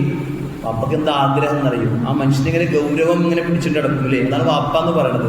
നമ്മുടെ മക്കളോടൊക്കെ ഇങ്ങനെ നമ്മൾ ഗൗരവം പിടിച്ചല്ലേ നടക്കണേ. ഉമ്മ എന്ന പക്ഷേ ലാളിച്ചു പുന്നാരിപ്പിച്ച നടക്കണേ. പക്ഷെ നമ്മൾക്ക് പേടി എന്താണെന്ന് പറയും? ഈ ഗൗരവം വിട്ട് കഴിഞ്ഞാൽ ഇവന്മാർ നമ്മുടെ തലയിൽ കയറുന്നതാണ്. ഈ പേടിയായിരുന്നു പണ്ട് വാപ്പാക്ക്. നമ്മള് എല്ലാം അലമ്പായി പോകുമെന്ന് പേടിച്ച് എപ്പോഴും ദേഷ്യം വെച്ചുകൊണ്ടും ഗൗരവമുഖത്തോടെ നടന്നത് നമ്മുടെ വാപ്പ. ആ വാപ്പുണ്ടല്ലോ, വാപ്പാനൊന്ന് ചേർത്ത് പിടിക്കാൻ പറ്റും. എന്തെങ്കിലുമൊക്കെ കൊണ്ടുപോയി കൊടുക്കണം വാപ്പയുടെ കയ്യിൽ. വാപ്പ റമദാനൊക്കെ അല്ലേ, വാപ്പ പള്ളിയിൽ പോകുമ്പോൾ എന്തെങ്കിലുമൊക്കെ ആഗ്രഹം ഉണ്ടാവും, സുഖത്ത് കൊടുക്കാനുണ്ടാവും. ഒരു നോമ്പ് തുറപ്പിക്കണമെന്ന് വാപ്പക്ക് ആഗ്രഹം ഉണ്ടാവും. വാപ്പ ചെയ്തു കേട്ടോ, ഇതൊക്കെ ചെയ്തു. വാപ്പക്ക് വേണ്ടിയാണ് കയ്യിൽ കൊടുത്തൊക്കെ. സഹോദരങ്ങളെ, റിട്ടയർമെന്റ് ആയിട്ട് വീട്ടിലിരിക്കുക അല്ലേ? ഒരു പേരക്കുട്ടി വരുമ്പോൾ പോലും ഒരു സാധനം വാങ്ങിച്ചു കൊടുക്കാൻ മുപ്പരയിലൊന്നുമില്ല. മിഠായി എന്ന് പറഞ്ഞ് കരയുമുണ്ടല്ലോ, അങ്ങനെ തല കുനിച്ച് മിണ്ടാതിരിക്കുന്ന ഒരു വാപ്പയാകരുത് നമ്മുടെ വാപ്പ. നമ്മളെന്തെങ്കിലുമൊക്കെ മാസം ഇങ്ങനെ വാപ്പൻ്റെ കയ്യിൽ കൊടുക്കണം. എന്തിനാ യഥേഷ്ടം ചെലവഴിക്കാൻ, അവർ നന്മയിൽ ചെലവഴിക്കാൻ ഒക്കെ ഒന്ന് ശ്രദ്ധിക്കണം. റമദാനിലും എന്തെങ്കിലുമൊക്കെ വാപ്പാടെ കയ്യിൽ കൊടുക്കുക. വാപ്പ എന്നാട്ടോ പെരുന്നാളിന് ഡ്രസ്സൊക്കെ എടുത്തോട്ടോ, വാപ്പയുടെ കയ്യിൽ ഇരുന്നോട്ടെ, ഇതിലൊക്കെ മേടിക്കാം അല്ലേ? വാപ്പ അതൊന്ന് സന്തോഷിക്കുന്നറിയോ? അങ്ങനെ തിരിഞ്ഞു നടക്കുമ്പോണ്ടല്ലോ, എൻ്റെ മോന് ആരോഗ്യവും ആയുസ്സും കൊടുക്കണേ അല്ലാ എന്ന് ആത്മാർത്ഥമായി പ്രാർത്ഥിക്കും. സഹോദരൻ, പ്രാർത്ഥന മതി.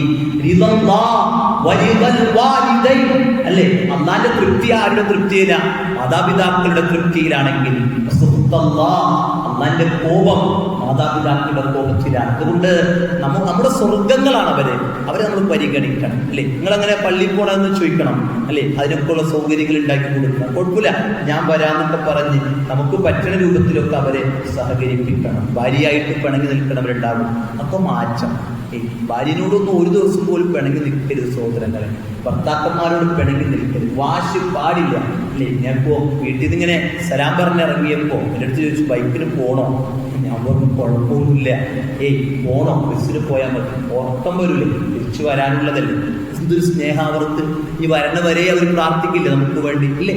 നമുക്ക് വേണ്ടി ഭക്ഷണം ഉണ്ടാക്കി കാത്തിരിക്കുന്ന നമ്മുടെ ഭാര്യമാർ ഇല്ല. പിണങ്ങരുത് അവരോട്, ദേഷ്യപ്പെടരുത്. പല കുറവുകളും ഉണ്ടാകും, എന്നാൽ അതിൽ കൂടുതൽ എന്തുണ്ട്, നന്മകളുണ്ട് അവർക്ക്. അപ്പൊ അവരോടും നമ്മൾ എന്ത് ചെയ്യണില്ല, പിണക്കങ്ങളൊന്നുമില്ല. ഒന്നൊക്കെ കെട്ടിപ്പിടിച്ചേരി എന്തിലൊക്കെ ഉണ്ടെങ്കിൽ കൊടുത്തത്. റമദാനൊക്കെ വരല്ലേ, അൽഹംദുലില്ലാ, ഇല്ല ഒന്നുമില്ല, നമ്മുടെ ഇടയിൽ ഒന്നുമില്ല, കുറ്റപ്പെടണം അല്ലേ എന്നൊക്കെ പറഞ്ഞ്. സഹോദരങ്ങളെ, നമ്മൾ മരിച്ചാലുണ്ടല്ലോ അവർ നമുക്ക് വേണ്ടി ആത്മാർത്ഥമായി ഇസ്തിഗ്ഫാറിനെ ചോദിക്കും, നമുക്ക് വേണ്ടി പ്രാർത്ഥിക്കും. ഇതൊക്കെ നമുക്ക് കിട്ടാനുള്ളൂ. ഇവിടെ ഇരിക്കുന്ന ഇത്രയും പേര്, ഞാൻ പിന്നെ ഇവിടെയൊക്കെ ക്ലാസ് ഇങ്ങനെ ഏറ്റവും എൻ്റെ മനസ്സിലെന്തായിരുന്നു, ഞാൻ പലരോടും പറഞ്ഞു അവിടെ കുറച്ചും കൂടെ ആൾക്കാരെ പരിചയപ്പെടാലോ, കുറച്ചും കൂടെ ആൾക്കാരെ കാണാലോ. ഞാൻ ഇവിടെ ഒന്നും അറിയില്ല, നിങ്ങളൊന്നും അറിയില്ല. ഞാൻ ആദ്യമായിട്ട് കുറേ പേരെ കാണുന്നു, കുറച്ച് ആൾക്കാരെ എനിക്കറിയും അല്ലേ, കുറേ പേരെ പരിചയപ്പെടാലോ. അൽഹംദുലില്ലാ, അവരുടെ ദുആ കിട്ടുമല്ലോ. ഇന്നാൾ മരിച്ചിട്ടോ എന്ന് കേൾക്കുമ്പോൾ അല്ലാഹു പുറത്തു കൊടുക്കണേന്ന് ഒരു ആത്മാർത്ഥമായിട്ടൊരു ദുആ കിട്ടില്ലല്ലേ ഏറ്റവും വലിയ സഹോദരങ്ങൾ. അതിനെന്ത് വേണം?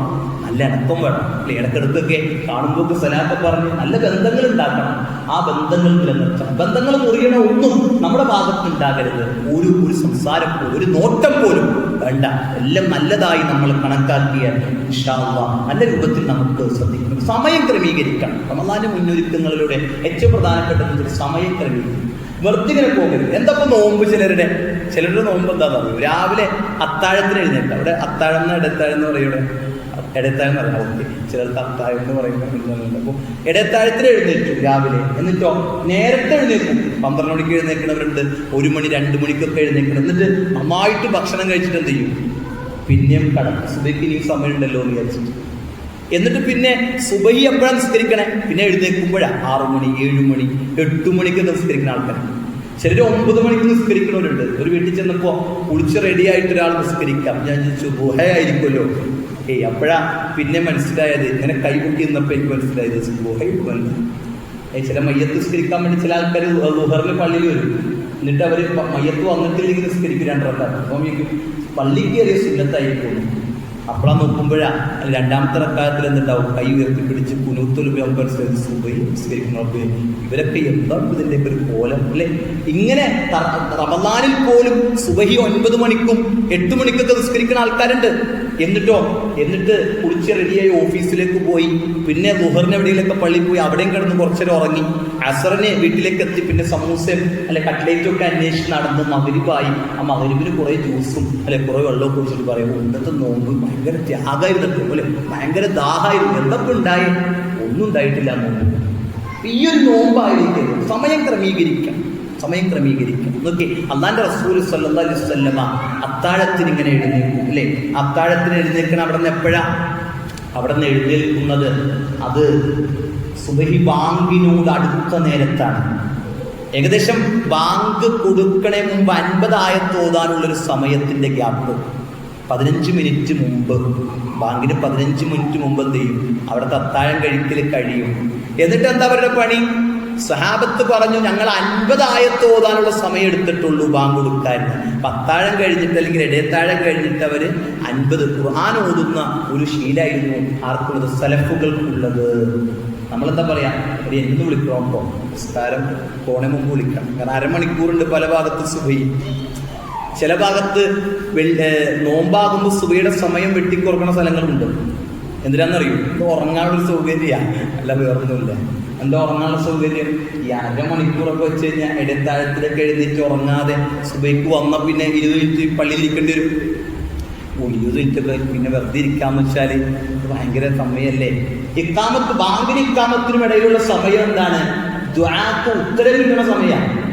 ദുആക്ക് ഉത്തരം കിട്ടണ സമയം. എന്നിട്ട് പറയാം വെറുതെ ഇരിക്കണേ എങ്ങനെയാണ്? എന്തിനാ വെറുതെ ഇരിക്കണേ? അവിടെ ഇരുന്ന് ഒറ്റയ്ക്ക് ഇരുന്ന് പ്രാർത്ഥിച്ചോ, ഖുർആൻ ഓദിക്കോ, ദിക്ർ ചൊല്ലിക്കോ, നിനക്ക് പറ്റണക്ക് എന്താന്ന് വെച്ചാൽ നീ ചെല്ലിക്കോ.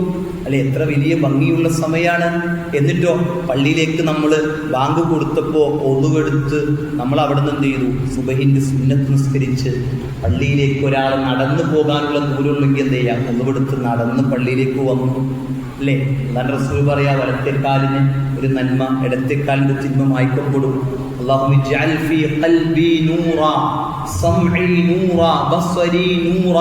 ഒരു പ്രാർത്ഥനയുണ്ട് പള്ളിയിലേക്ക് വരുമ്പോൾ മാത്രം.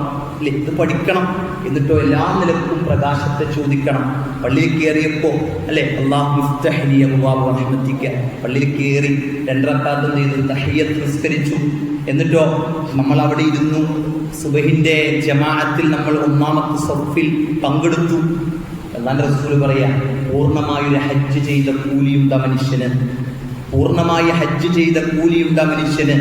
ചിലർക്ക് റമദാനാകുമ്പോൾ പറയും എന്താ ദിക്റൊക്കെ ചൊല്ലണം, ക്ലാസ് തുടങ്ങണം, ദിക്റൊക്കെ ചൊല്ലി കഴിഞ്ഞിട്ട് മതിയില്ലേ? ദിക്റൊക്കെ ചൊല്ലി മൈക്കിൽ ക്ലാസ് എടുക്കാൻ നോക്കുമ്പോൾ എന്തുണ്ടാവില്ല? ഇവിടെ മനുഷ്യന്മാരും ഉണ്ടാവില്ല. അതുകൊണ്ടാണ് എല്ലാ പള്ളിയിലും എന്ത് ചെയ്യണത്? ആ ദിക്റ് പ്രധാനപ്പെട്ടത് ചൊല്ലിയിട്ടപ്പോൾ എന്ത് ചെയ്യും? ഒരു ക്ലാസ് കൊടുക്കില്ല. അതുകൊണ്ട് കാരണം ക്ലാസ് കഴിഞ്ഞ് പോകുന്നവർ പോട്ടെ എന്നല്ലാതെ എന്താ ചെയ്യാന്ന് വെച്ചു. അല്ലാഹുവിന്റെ റസൂൽ പറയാ പള്ളിയിലുള്ള തദ്രീസ്, ആ പഠനം, ആ പഠനത്തിന് കൂടി ഇരുന്നാലോ വീണ്ടും ഒരു ഹജ്ജ് ചെയ്ത കൂലിയുണ്ട്. ക്ലാസ് കേൾക്കാൻ വേണ്ടി ഇരിക്കുക, ഒരു ഹജ്ജ് ചെയ്ത കൂലിയുണ്ട്. അല്ലാഹുവിന്റെ റസൂൽ സ്വല്ലല്ലാഹു അലൈഹി വസല്ലം വീണ്ടും പറഞ്ഞു പിന്നീട് നിങ്ങൾ അവിടെ തന്നെ ഇരിക്കുക, ഇരുന്ന് ദിക്റും ദുആകളുമായി ഉദയം വരെ. നമ്മുടെ ക്ലോക്കിലുണ്ടാവും ഉദയം എന്നൊരു സാധനം അല്ലെ, 6:38.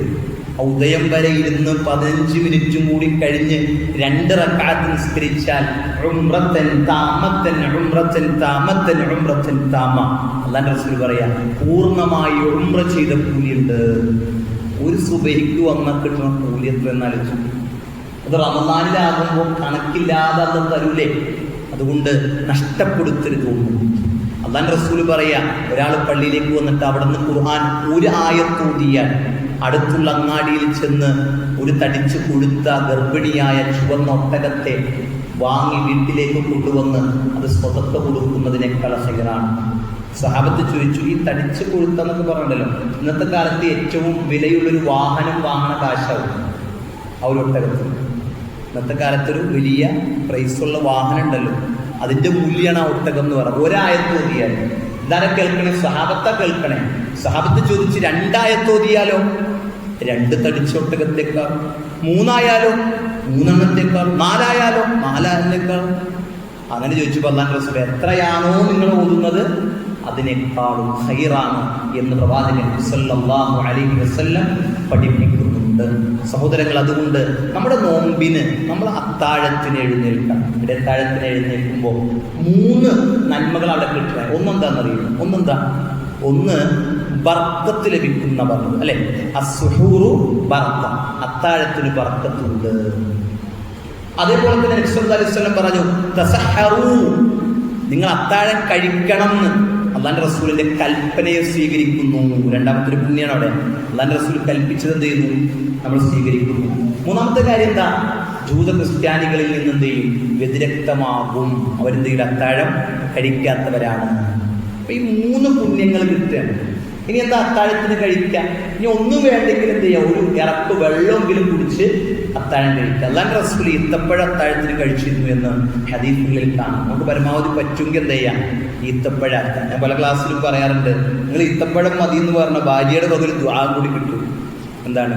അല്ലാഹ് എൻ്റെ ഭർത്താവിന് ആരോഗ്യ ആയുസ്സൊക്കെ കൊടുക്കണേ അല്ലേ? അല്ലെങ്കിൽ ഇപ്പൊ എന്താ നടക്കണം നമ്മുടെ വീട്ടിലൊക്കെ? ഭാര്യ 3 മണിക്ക് അലാറം വെക്കും. നമ്മൾ പറയും അലാറം വെച്ചോ സൈഡിൽ മാറ്റി വെക്കണം, എൻ്റെ ചെവിയിലൊക്കെ. കാരണം എന്നെ ഒരു 5 മണിക്ക് വിളിച്ചാൽ മതി, അല്ലെങ്കിൽ 4:45 എന്നെ വിളിച്ചാൽ മതി. നീ 3 മണിക്ക് തന്നെ എഴുന്നേൽക്കണം. എന്നിട്ടോ ഇടത്തേത് കഴിക്കാനുള്ളതൊക്കെ ഉണ്ടാക്കണ്ടേ, ചൂടാക്കണ്ടേ? 30 അടുക്കളയിൽ കയറി 3 മണിക്ക് പണിയൊക്കെ എടുത്ത് അല്ല അവസാനം ആയി കഴിയുമ്പോൾ നമ്മൾ വിളിക്കും. നമ്മളൊന്നും അറിഞ്ഞിട്ടില്ല, എല്ലാം റെഡിയായില്ല. നമ്മൾ പല്ലേച്ച് വന്നപ്പോഴത്തേനും ടേബിളിലൊക്കെ ആയിട്ടുണ്ട്, എല്ലാ സാധനം ഉണ്ട്, നമ്മൾ കഴിച്ച് അല്ലേ. അപ്പോൾ നമ്മളെന്താ വെച്ചാൽ ഈത്തപ്പഴോ അങ്ങനെ ലളിതമായ ഒരു അത്താഴത്തിലേക്കൊക്കെ നമ്മൾ വരണം. നോമ്പില്ലാത്ത സമയത്ത് 3 നേരം കഴിച്ചവർ നോമ്പുള്ളപ്പോൾ 4 നേരം കഴിക്കണം ഇല്ലേ? നോമ്പില്ലാത്തപ്പോൾ 3 രാവിലത്തെ ചായ കുടിക്കും, ഉച്ചക്ക് ചോറിനും, വൈകുന്നേരം അതിന്. ഇതെന്താ? ഇടയത്താഴം കഴിക്കുന്നുണ്ട്, നോമ്പ് തുറന്നിട്ട് കഴിക്കുന്നുണ്ട്. ഒന്ന് തുറന്നിട്ടൊരു കഴിപ്പിടില്ലേ, സമൂസയൊക്കെ കൂടി ജ്യൂസൊക്കെ കുടിച്ചിട്ട് പറയാന്നത് ഇനിയിപ്പോൾ ഒന്നും വേണ്ട. ഭാര്യ ഇങ്ങനെ ചിന്തിക്കും. എന്നിട്ട് ഇപ്പോൾ ഉണ്ടാക്കിയ പത്രിയൊക്കെ അവിടെ പോയി മൂപ്പര് പറഞ്ഞത് ഒന്നും വേണ്ട എന്നാണ്. പത്രിയൊക്കെ അവിടെ ഒന്നും കാണില്ലല്ലോ, എല്ലാ കറിയും തീർന്നല്ലോ. എന്നിട്ട് അതും കഴിഞ്ഞിട്ടാ നമ്മൾ തറാവീഹിനും ഇശാനൊക്കെ ഒന്ന് കൈകെട്ടി വന്നിട്ട് പറയാം, ഇന്നത്തെ ഇമാമിൻ്റെ സമയം കുറച്ച് കൂടിയോ എന്ന് സംശയം. സമയം കൂടിയതല്ല, ഇവിടെ കൂടിയത്. ഇവിടെ നിന്ന് കുറച്ചൊക്കെ പിന്നെ എത്ര ഇമാമ ഓതിയാലും നമുക്കൊരു പ്രശ്നം ഉണ്ടാവില്ല. കാരണം എന്താ, പണ്ഡിതന്മാർ പറയാം, ആദ്യം വന്ന വിദ്യാർത്ഥി ആയിഷാർ പറയുന്നൊരു കാര്യമുണ്ട്. ഈ സമൂഹത്തിലേക്ക് ആദ്യം വന്ന വിദ്യാർത്ഥി എന്താണെന്നറിയോ? വയറ് നിറച്ച് ഭക്ഷണം കഴിക്കുക എന്നുള്ളതാണ്. സത്യമാണ്. സലഫുകളൊന്നും എന്ത് ചെയ്തിട്ടില്ല, ഇത് നിറച്ചിട്ടില്ല. ചിന്തിച്ചു ആ വിദേഹത്ത് അങ്ങനെ തന്നെ നിൽക്കട്ടെ നമ്മൾ ചിന്തിക്കുക അല്ലെ. ആ വിദേഹത്ത് മാറ്റാനൊന്നും ഞാനില്ല. വയറ് നിറച്ചെന്ന് ചെയ്തിട്ടില്ല. സലഫുകളൊന്നും ഭക്ഷണം കഴിക്കും. അതുകൊണ്ട് ഇമാം ഷാഫി റഹിമഹുല്ലാഹ് പറഞ്ഞ ഒരാൾ വയറ് നിറച്ചാൽ അയാളുടെ ഈമാൻ കുറയും. ഒന്ന്, അയാൾക്ക് ഉറക്കം വരും. നമ്മളെപ്പോഴോ ഉറങ്ങി അല്ലെ. ജുമക്ക് കേട്ടത് നിസ്കാരത്തിന്റെ പ്രാധാന്യമായിരുന്നു. വീട്ടിൽ ചെന്ന് നന്നായിട്ട് ഭക്ഷണം കഴിച്ചു. അന്നത്തെ അസറ് പോയില്ലേ. എന്തേ കാരണം? ആഗ്രഹമൊക്കെ ഉണ്ടായിരുന്നു. പക്ഷെ കഴിച്ച ഭക്ഷണം എന്ത് ചെയ്തു? ഒന്ന് കൂടിപ്പോയപ്പോൾ കിടന്നപ്പോൾ നന്നായിട്ട് ഉറങ്ങി. അതാ ഉറക്കിനെ കൊണ്ടുവരും അമിതമായ ഭക്ഷണം. അതേപോലെ തന്നെ എന്ത് ചെയ്യും? ബുദ്ധിയെ മറപ്പിച്ച് കളയും. ബുദ്ധി കുറയുന്നത് അമിതമായ ഭക്ഷണം കഴിക്കുമ്പോഴാണ്. അതൊക്കെ പണ്ഡിതന്മാർ എഴുതി വെച്ചിട്ടുണ്ട് എത്രയോ നാളുകൾക്ക് മുമ്പ്. അപ്പോൾ ഈ റമദാനിൽ പ്രത്യേകം ശ്രദ്ധിക്കേണ്ട കാര്യം, പാവം മുസ്ലിങ്ങളൊക്കെ ചിന്തിക്കുന്നത് പാവങ്ങളൊന്നും കഴിക്കണില്ല.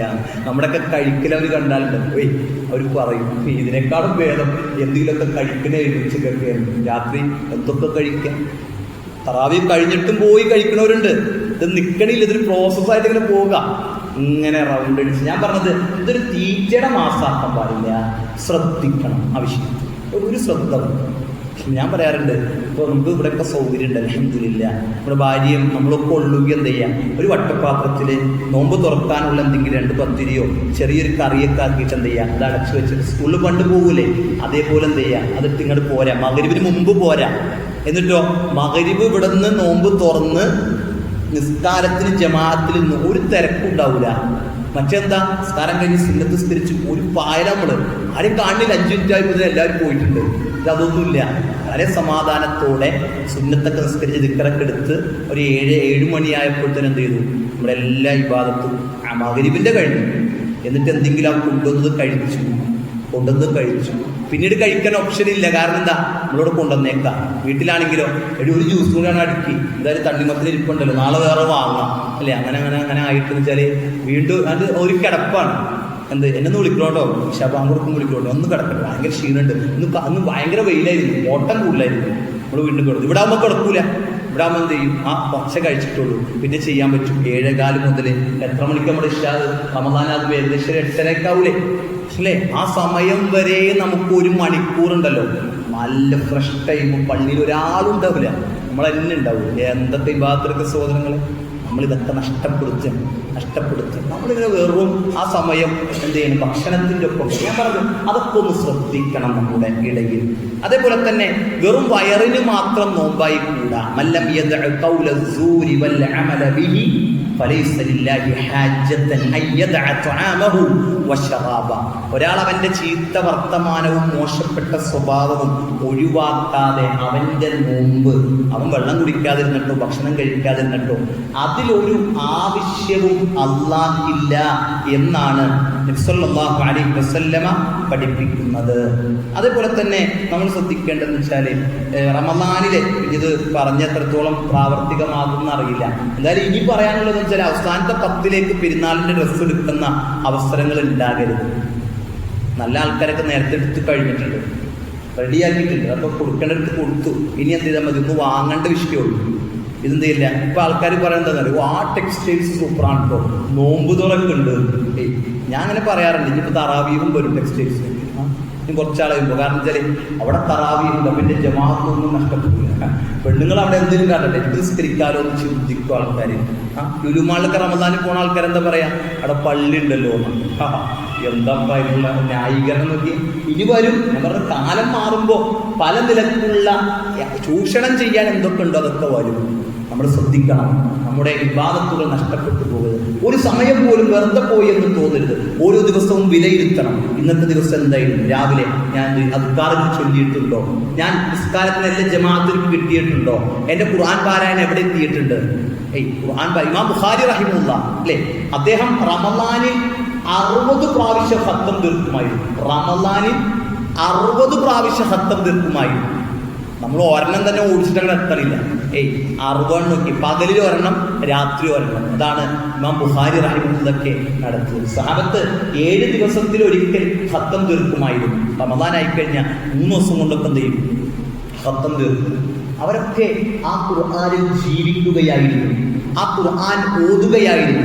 ശഹ്റു റമളാനല്ലദീ ഉൻസില ഫീഹിൽ ഖുർആൻ. ശഹ്റു റമളാൻ, റമളാൻ മാസം എങ്ങനെയുള്ള മാസമാണ്? ഉൻസില ഫീഹിൽ ഖുർആൻ, ഖുർആൻ ഇറങ്ങിയ മാസമാണ്. ആ ഖുർആൻ ഇറങ്ങിയ മാസത്തിൽ അതിനെ ഒന്നുകൂടി പരിഗണിക്കണം. പറ്റുന്നവരൊക്കെ ഖുർആനൊക്കെ എന്ത് ചെയ്യുക? ആളുകൾക്ക് ഹദിയ കൊടുക്കുക, സ്വതക്ക കൊടുക്കുക. ഖുർആനൊക്കെ കുറവ് വാങ്ങിയിട്ടേ ഒരാൾക്ക് കൊടുക്കും. പ്രത്യേകിച്ച് പ്രായമുള്ള ആൾക്കാർക്ക് കൊടുക്കും. അവർ നിത്യേനത്തിന് ഓടുന്ന ആൾക്കാരൊക്കെ കാണാൻ പറ്റും. മഗ്‌രിബ് കഴിഞ്ഞായിട്ട് ഓതും, സുബഹി കഴിഞ്ഞായിട്ട് ഓതും. അതൊക്കെ നമ്മുടെ അക്കൗണ്ടിലേക്ക് കിട്ടും. നമ്മളെ കൊടുത്തെങ്കിൽ സ്വതക്കത്തുൽ ജാരിയ, നിലനിൽക്കുന്ന സ്വതക്കയാണ് ഖുർആൻ കൊടുക്കുക എന്നത്. ഉംറക്കൊക്കെ പോകുന്ന ആൾക്കാരെന്ന് വെച്ചാൽ വലിയ ഖുർആൻ മേടിച്ചു വരാം. വലിയ ഖുർആൻ പൈസ കൊടുത്ത് മേടിക്കണം. മേടിച്ചിട്ട് എന്ത് ചെയ്യുക? പ്രായമുള്ള ആൾക്കാർക്ക് അത് കൊടുക്കുന്ന നിങ്ങൾ ഓതിക്കൊള്ളും. ഞാൻ പറയുന്നത് മാറ്റു ഖുർആനൊക്കെ ഒരു മാറ്റി വെച്ചിട്ട് ഇതന്നെ ഓതും. ഒരു ഹർഫിന് 10 കൂലില്ലേ? ഒരു ഹർഫിന് 10 കൂലുണ്ട്. അവരെത്ര ഹർഫ് ഓതും സഹോദരങ്ങളെ, എത്ര ആയത്തോതും. അതുകൊണ്ട് ഇതൊക്കെ നമ്മൾ ശ്രദ്ധിക്കണം. ഞാൻ ഒരു ഹിംസ പറയണുള്ളൂ. ഇനി വിശാലമായ ക്ലാസ്സും ഖുത്ബകളൊക്കെ നമുക്ക് കിട്ടാനിരിക്കുന്നുണ്ട്. അതുകൊണ്ട് ഓരോ ഹിംസിലൂടെയാണ് ഈ വിഷയങ്ങൾ കടന്നു പോകുന്നത്. സഹോദരങ്ങളെ, നമ്മുടെ ശ്രദ്ധ ഇതിലൊക്കെ വേണം. ഒരു കാര്യം കൂടി പറഞ്ഞ് ഞാൻ എൻ്റെ ക്ലാസ് അവസാനിപ്പിക്കുകയാണ്. നബി സല്ലല്ലാഹു അലൈഹി വസല്ലം പറഞ്ഞു, ഒരാളുടെ നോമ്പ് മല്ല യുബയ്യിത്തു സിയാമ ഖബ്ലൽ ഫജ്രി ഫലാ സിയാമ ല. ഒരാള് ഫജ്റിന് മുമ്പ് നോമ്പ് ഉദ്ദേശിച്ചിട്ടില്ലെങ്കിൽ അയാൾക്ക് എന്തില്ല? നോമ്പില്ല.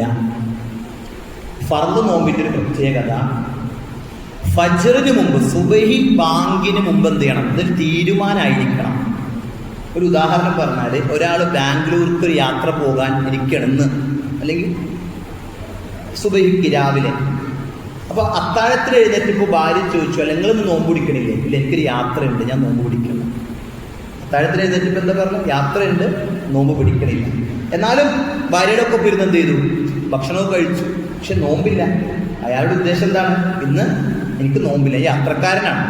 സുബഹി നിസ്കരിക്കാൻ പോയി തിരിച്ചു വന്നപ്പോൾ ഒപ്പം പോകുന്ന ആള് പറഞ്ഞു, ഞാനിന്നില്ല, നമുക്ക് ഒഴിവാക്കുന്നത് യാത്ര, നോമ്പൊക്കെ അല്ലേ, നോമ്പ് കഴിഞ്ഞിട്ടാക്കാം എന്നയാൾ പറഞ്ഞു. ആ മനുഷ്യൻ വീട്ടിലേക്ക് തിരിച്ചു വന്നാൽ അന്ന് അയാൾക്ക് എന്തില്ല?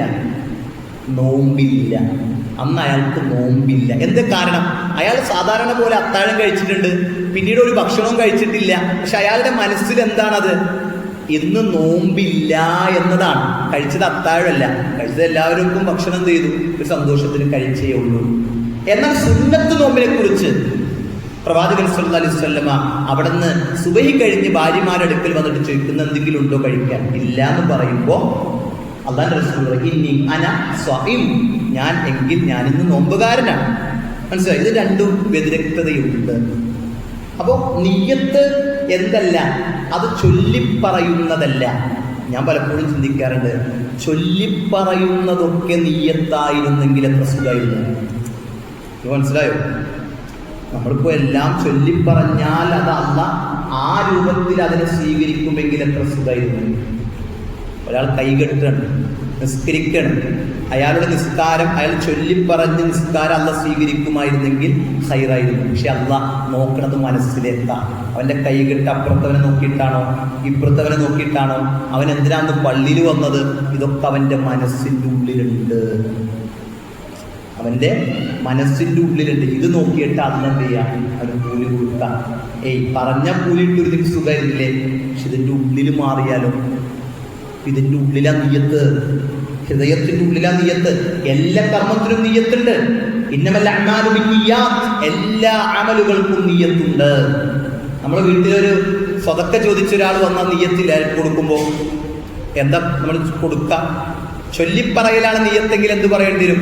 അല്ലാഹു സുബ്ഹാനഹു വ തആല തന്ന ഈ സമ്പത്തിൽ നിന്ന് ഈ 10 രൂപ ഈ വന്ന സാധുവിന് ഞാൻ കൊടുക്കണമെന്ന് പറഞ്ഞ് കണ്ണുറക്കുമ്പോൾ സാധു ഉണ്ടാവില്ല. മൂപ്പരിങ്ങനെ പൈസ നോക്കിയിട്ട് പറയും ഇതിന് ഒരു അരമണിക്കൂർ കിട്ടേണ്ടി വരുന്നത് മൂപ്പരാണ് പോകും. അപ്പൊ ചൊല്ലിപ്പറയലൊന്നുമല്ല നിയ്യത്ത്. നിങ്ങൾ ആരോട് വേണമെങ്കിലും ചോദിക്കുക, നോമ്പിന്റെ നിയ്യത്ത് സ്വഹിയായ ഹദീസിൽ വന്നിട്ടുണ്ടോ? അങ്ങനെ ചോദിക്കേണ്ടത്. നിസ്കാരത്തിന്റെ നിയ്യത്ത് സ്വഹിയായ ഹദീസിൽ വന്നിട്ടുണ്ടോ? ഒന്നുമില്ല. ഇതൊക്കെ എല്ലാ കർമ്മത്തിനും നിയ്യത്തുണ്ട്. അത് നിയ്യത്തിന്റെ സ്ഥാനം ഇമാം ഷാഫി റഹിമഹുല്ലാഹ് പറഞ്ഞ പോലെ അത് ഖസ്ദുൽ ഖൽബ്, ഹൃദയത്തിന്റെ ഉദ്ദേശമാണ് എന്ന് മനസ്സിലാക്കുക. അതേപോലെ നോമ്പ് തുറക്കുമ്പോൾ നോമ്പുകാരന് ദുആയുണ്ട്, പ്രാർത്ഥനയുണ്ട്, ഉത്തരം കിട്ടുന്ന പ്രാർത്ഥനയാണ്. നോമ്പ് തുറക്കണ സമയത്ത് പ്രാർത്ഥനയുണ്ട്. നോമ്പ് തുറക്കണ സമയത്ത് നമ്മുടെ വീട്ടിലെന്താ പെണ്ണുങ്ങളൊക്കെ ഓടി നടക്കുന്ന സമയം. അത് മിക്സി അടിക്കണതല്ല, മിക്സിയുടെ സൗണ്ട് ബാങ്കാണെന്ന് സംശയിച്ചു പോകും ചിലർക്ക്. അപ്പൊ മിക്സി ഇങ്ങനെ അടിച്ചിട്ടേ ആ സമയത്ത് ജ്യൂസ് അടി ഇങ്ങനെ കൂടാ ബാങ്കിന്റെ സമയത്ത് അല്ല, നേരത്തൊക്കെ റെഡിയാക്കി വെക്കും. എന്നിട്ടോ എല്ലാം റെഡിയാക്കി അതിന്റെ മുമ്പിൽ ഇങ്ങനെ ഇരുന്ന് അല്ലെ ദിക്ർ അല്ലെങ്കിൽ പ്രാർത്ഥനയൊക്കെ ചൊല്ലി അവിടെ എന്ത് ചെയ്യാം, ബാങ്ക് കൊടുക്കുമ്പോൾ തന്നെ നോമ്പ് തുറക്കുക. എന്ന് പ്രാർത്ഥിക്കുക. ഇതൊക്കെ നമ്മൾ ശ്രദ്ധിക്കണം. ഈത്തപ്പഴം കൊണ്ട് നോമ്പ് തുറക്കാൻ ശ്രദ്ധിക്കണം. ഒന്നും കിട്ടിയില്ലെങ്കിൽ വെള്ളം കൊണ്ടായിരിക്കണം. ഇനി വെള്ളവും കിട്ടിയില്ലെങ്കിൽ നോമ്പ് മുറിച്ചു എന്ത് ചെയ്യാം, മനസ്സിൽ കരുത, ഉദ്ദേശിക്കുക. അതാണ് അവിടെയും നമ്മൾ ശ്രദ്ധിക്കേണ്ടത്. ഇൻഷാ അല്ലാഹ് ഈ കാര്യങ്ങളൊക്കെ ശ്രദ്ധിക്കുക. നല്ല രൂപത്തിൽ പരിശുദ്ധ റമളാനിനെ സ്വീകരിക്കാൻ നമുക്ക് പറ്റണം. നല്ല പ്രാർത്ഥനയിലും അതുപോലെ തന്നെ പിണക്കങ്ങളൊക്കെ മാറ്റിയും അതുപോലെ സമയം ക്രമീകരിച്ചുമൊക്കെ ഈ റമളാനെ ഉപയോഗപ്പെടുത്താൻ നമ്മൾ പരിശ്രമിക്കണം. അല്ലാഹു സുബ്ഹാനഹു വ തആല നമുക്ക് സാക്ഷിയായി നിൽക്കുന്ന റമളാനിലെ നോമ്പിനെ നമുക്കൊക്കെ നൽകി അനുഗ്രഹിക്കുമാറാകട്ടെ. റയ്യാൻ എന്ന കവാടത്തിലൂടെ നോമ്പുകാർ പ്രവേശിക്കുമ്പോൾ ആ നോമ്പുകാരുടെ കൂട്ടത്തിൽ അല്ലാഹു നമ്മെ ഉൾപ്പെടുത്തി അനുഗ്രഹിക്കുമാറാകട്ടെ. റമളാനിലൂടെ നരകമോചനം ലഭിക്കുന്ന മഹാഭാഗ്യവാന്മാരിൽ അല്ലാഹു നമ്മെ ഉൾപ്പെടുത്തുമാറാകട്ടെ.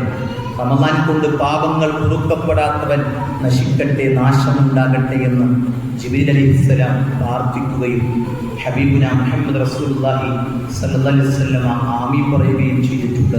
ആ ഹതഭാഗ്യവാന്മാരിൽ അള്ളാഹു അവരിൽ നിന്ന് നമ്മെ കാക്കുമാറാകട്ടെ. അല്ലാഹു സുബ്ഹാനഹു വ തആല നമ്മുടെ മാതാപിതാക്കൾ, ബന്ധുമിത്രാദികൾ, മരണപ്പെട്ടവർ എല്ലാ മുവഹ്ഹിദീങ്ങളുടെയും പാപങ്ങൾ അള്ളാഹു പുറത്തു കൊടുക്കുമാറാകട്ടെ. അവരെയും നമ്മയും ഒക്കെ അള്ളാഹു ജന്നാത്തുൽ ഫിർദൗസിൽ ഒരുമിച്ച് കൂട്ടുമാറാകട്ടെ. ربنا آتنا في الدنيا حسنة وفي الآخرة حسنة وقنا عذاب النار. ربنا تقبل منا إنك أنت السميع العليم وتب علينا إنك أنت التواب الرحيم واغفر لنا يا غافر المذنبين. وصلى الله على نبينا محمد وعلى آله وصحبه أجمعين. سبحانك اللهم وبحمدك أشهد أن لا إله إلا أنت أستغفرك وأتوب إليك. السلام عليكم ورحمة الله وبركاته.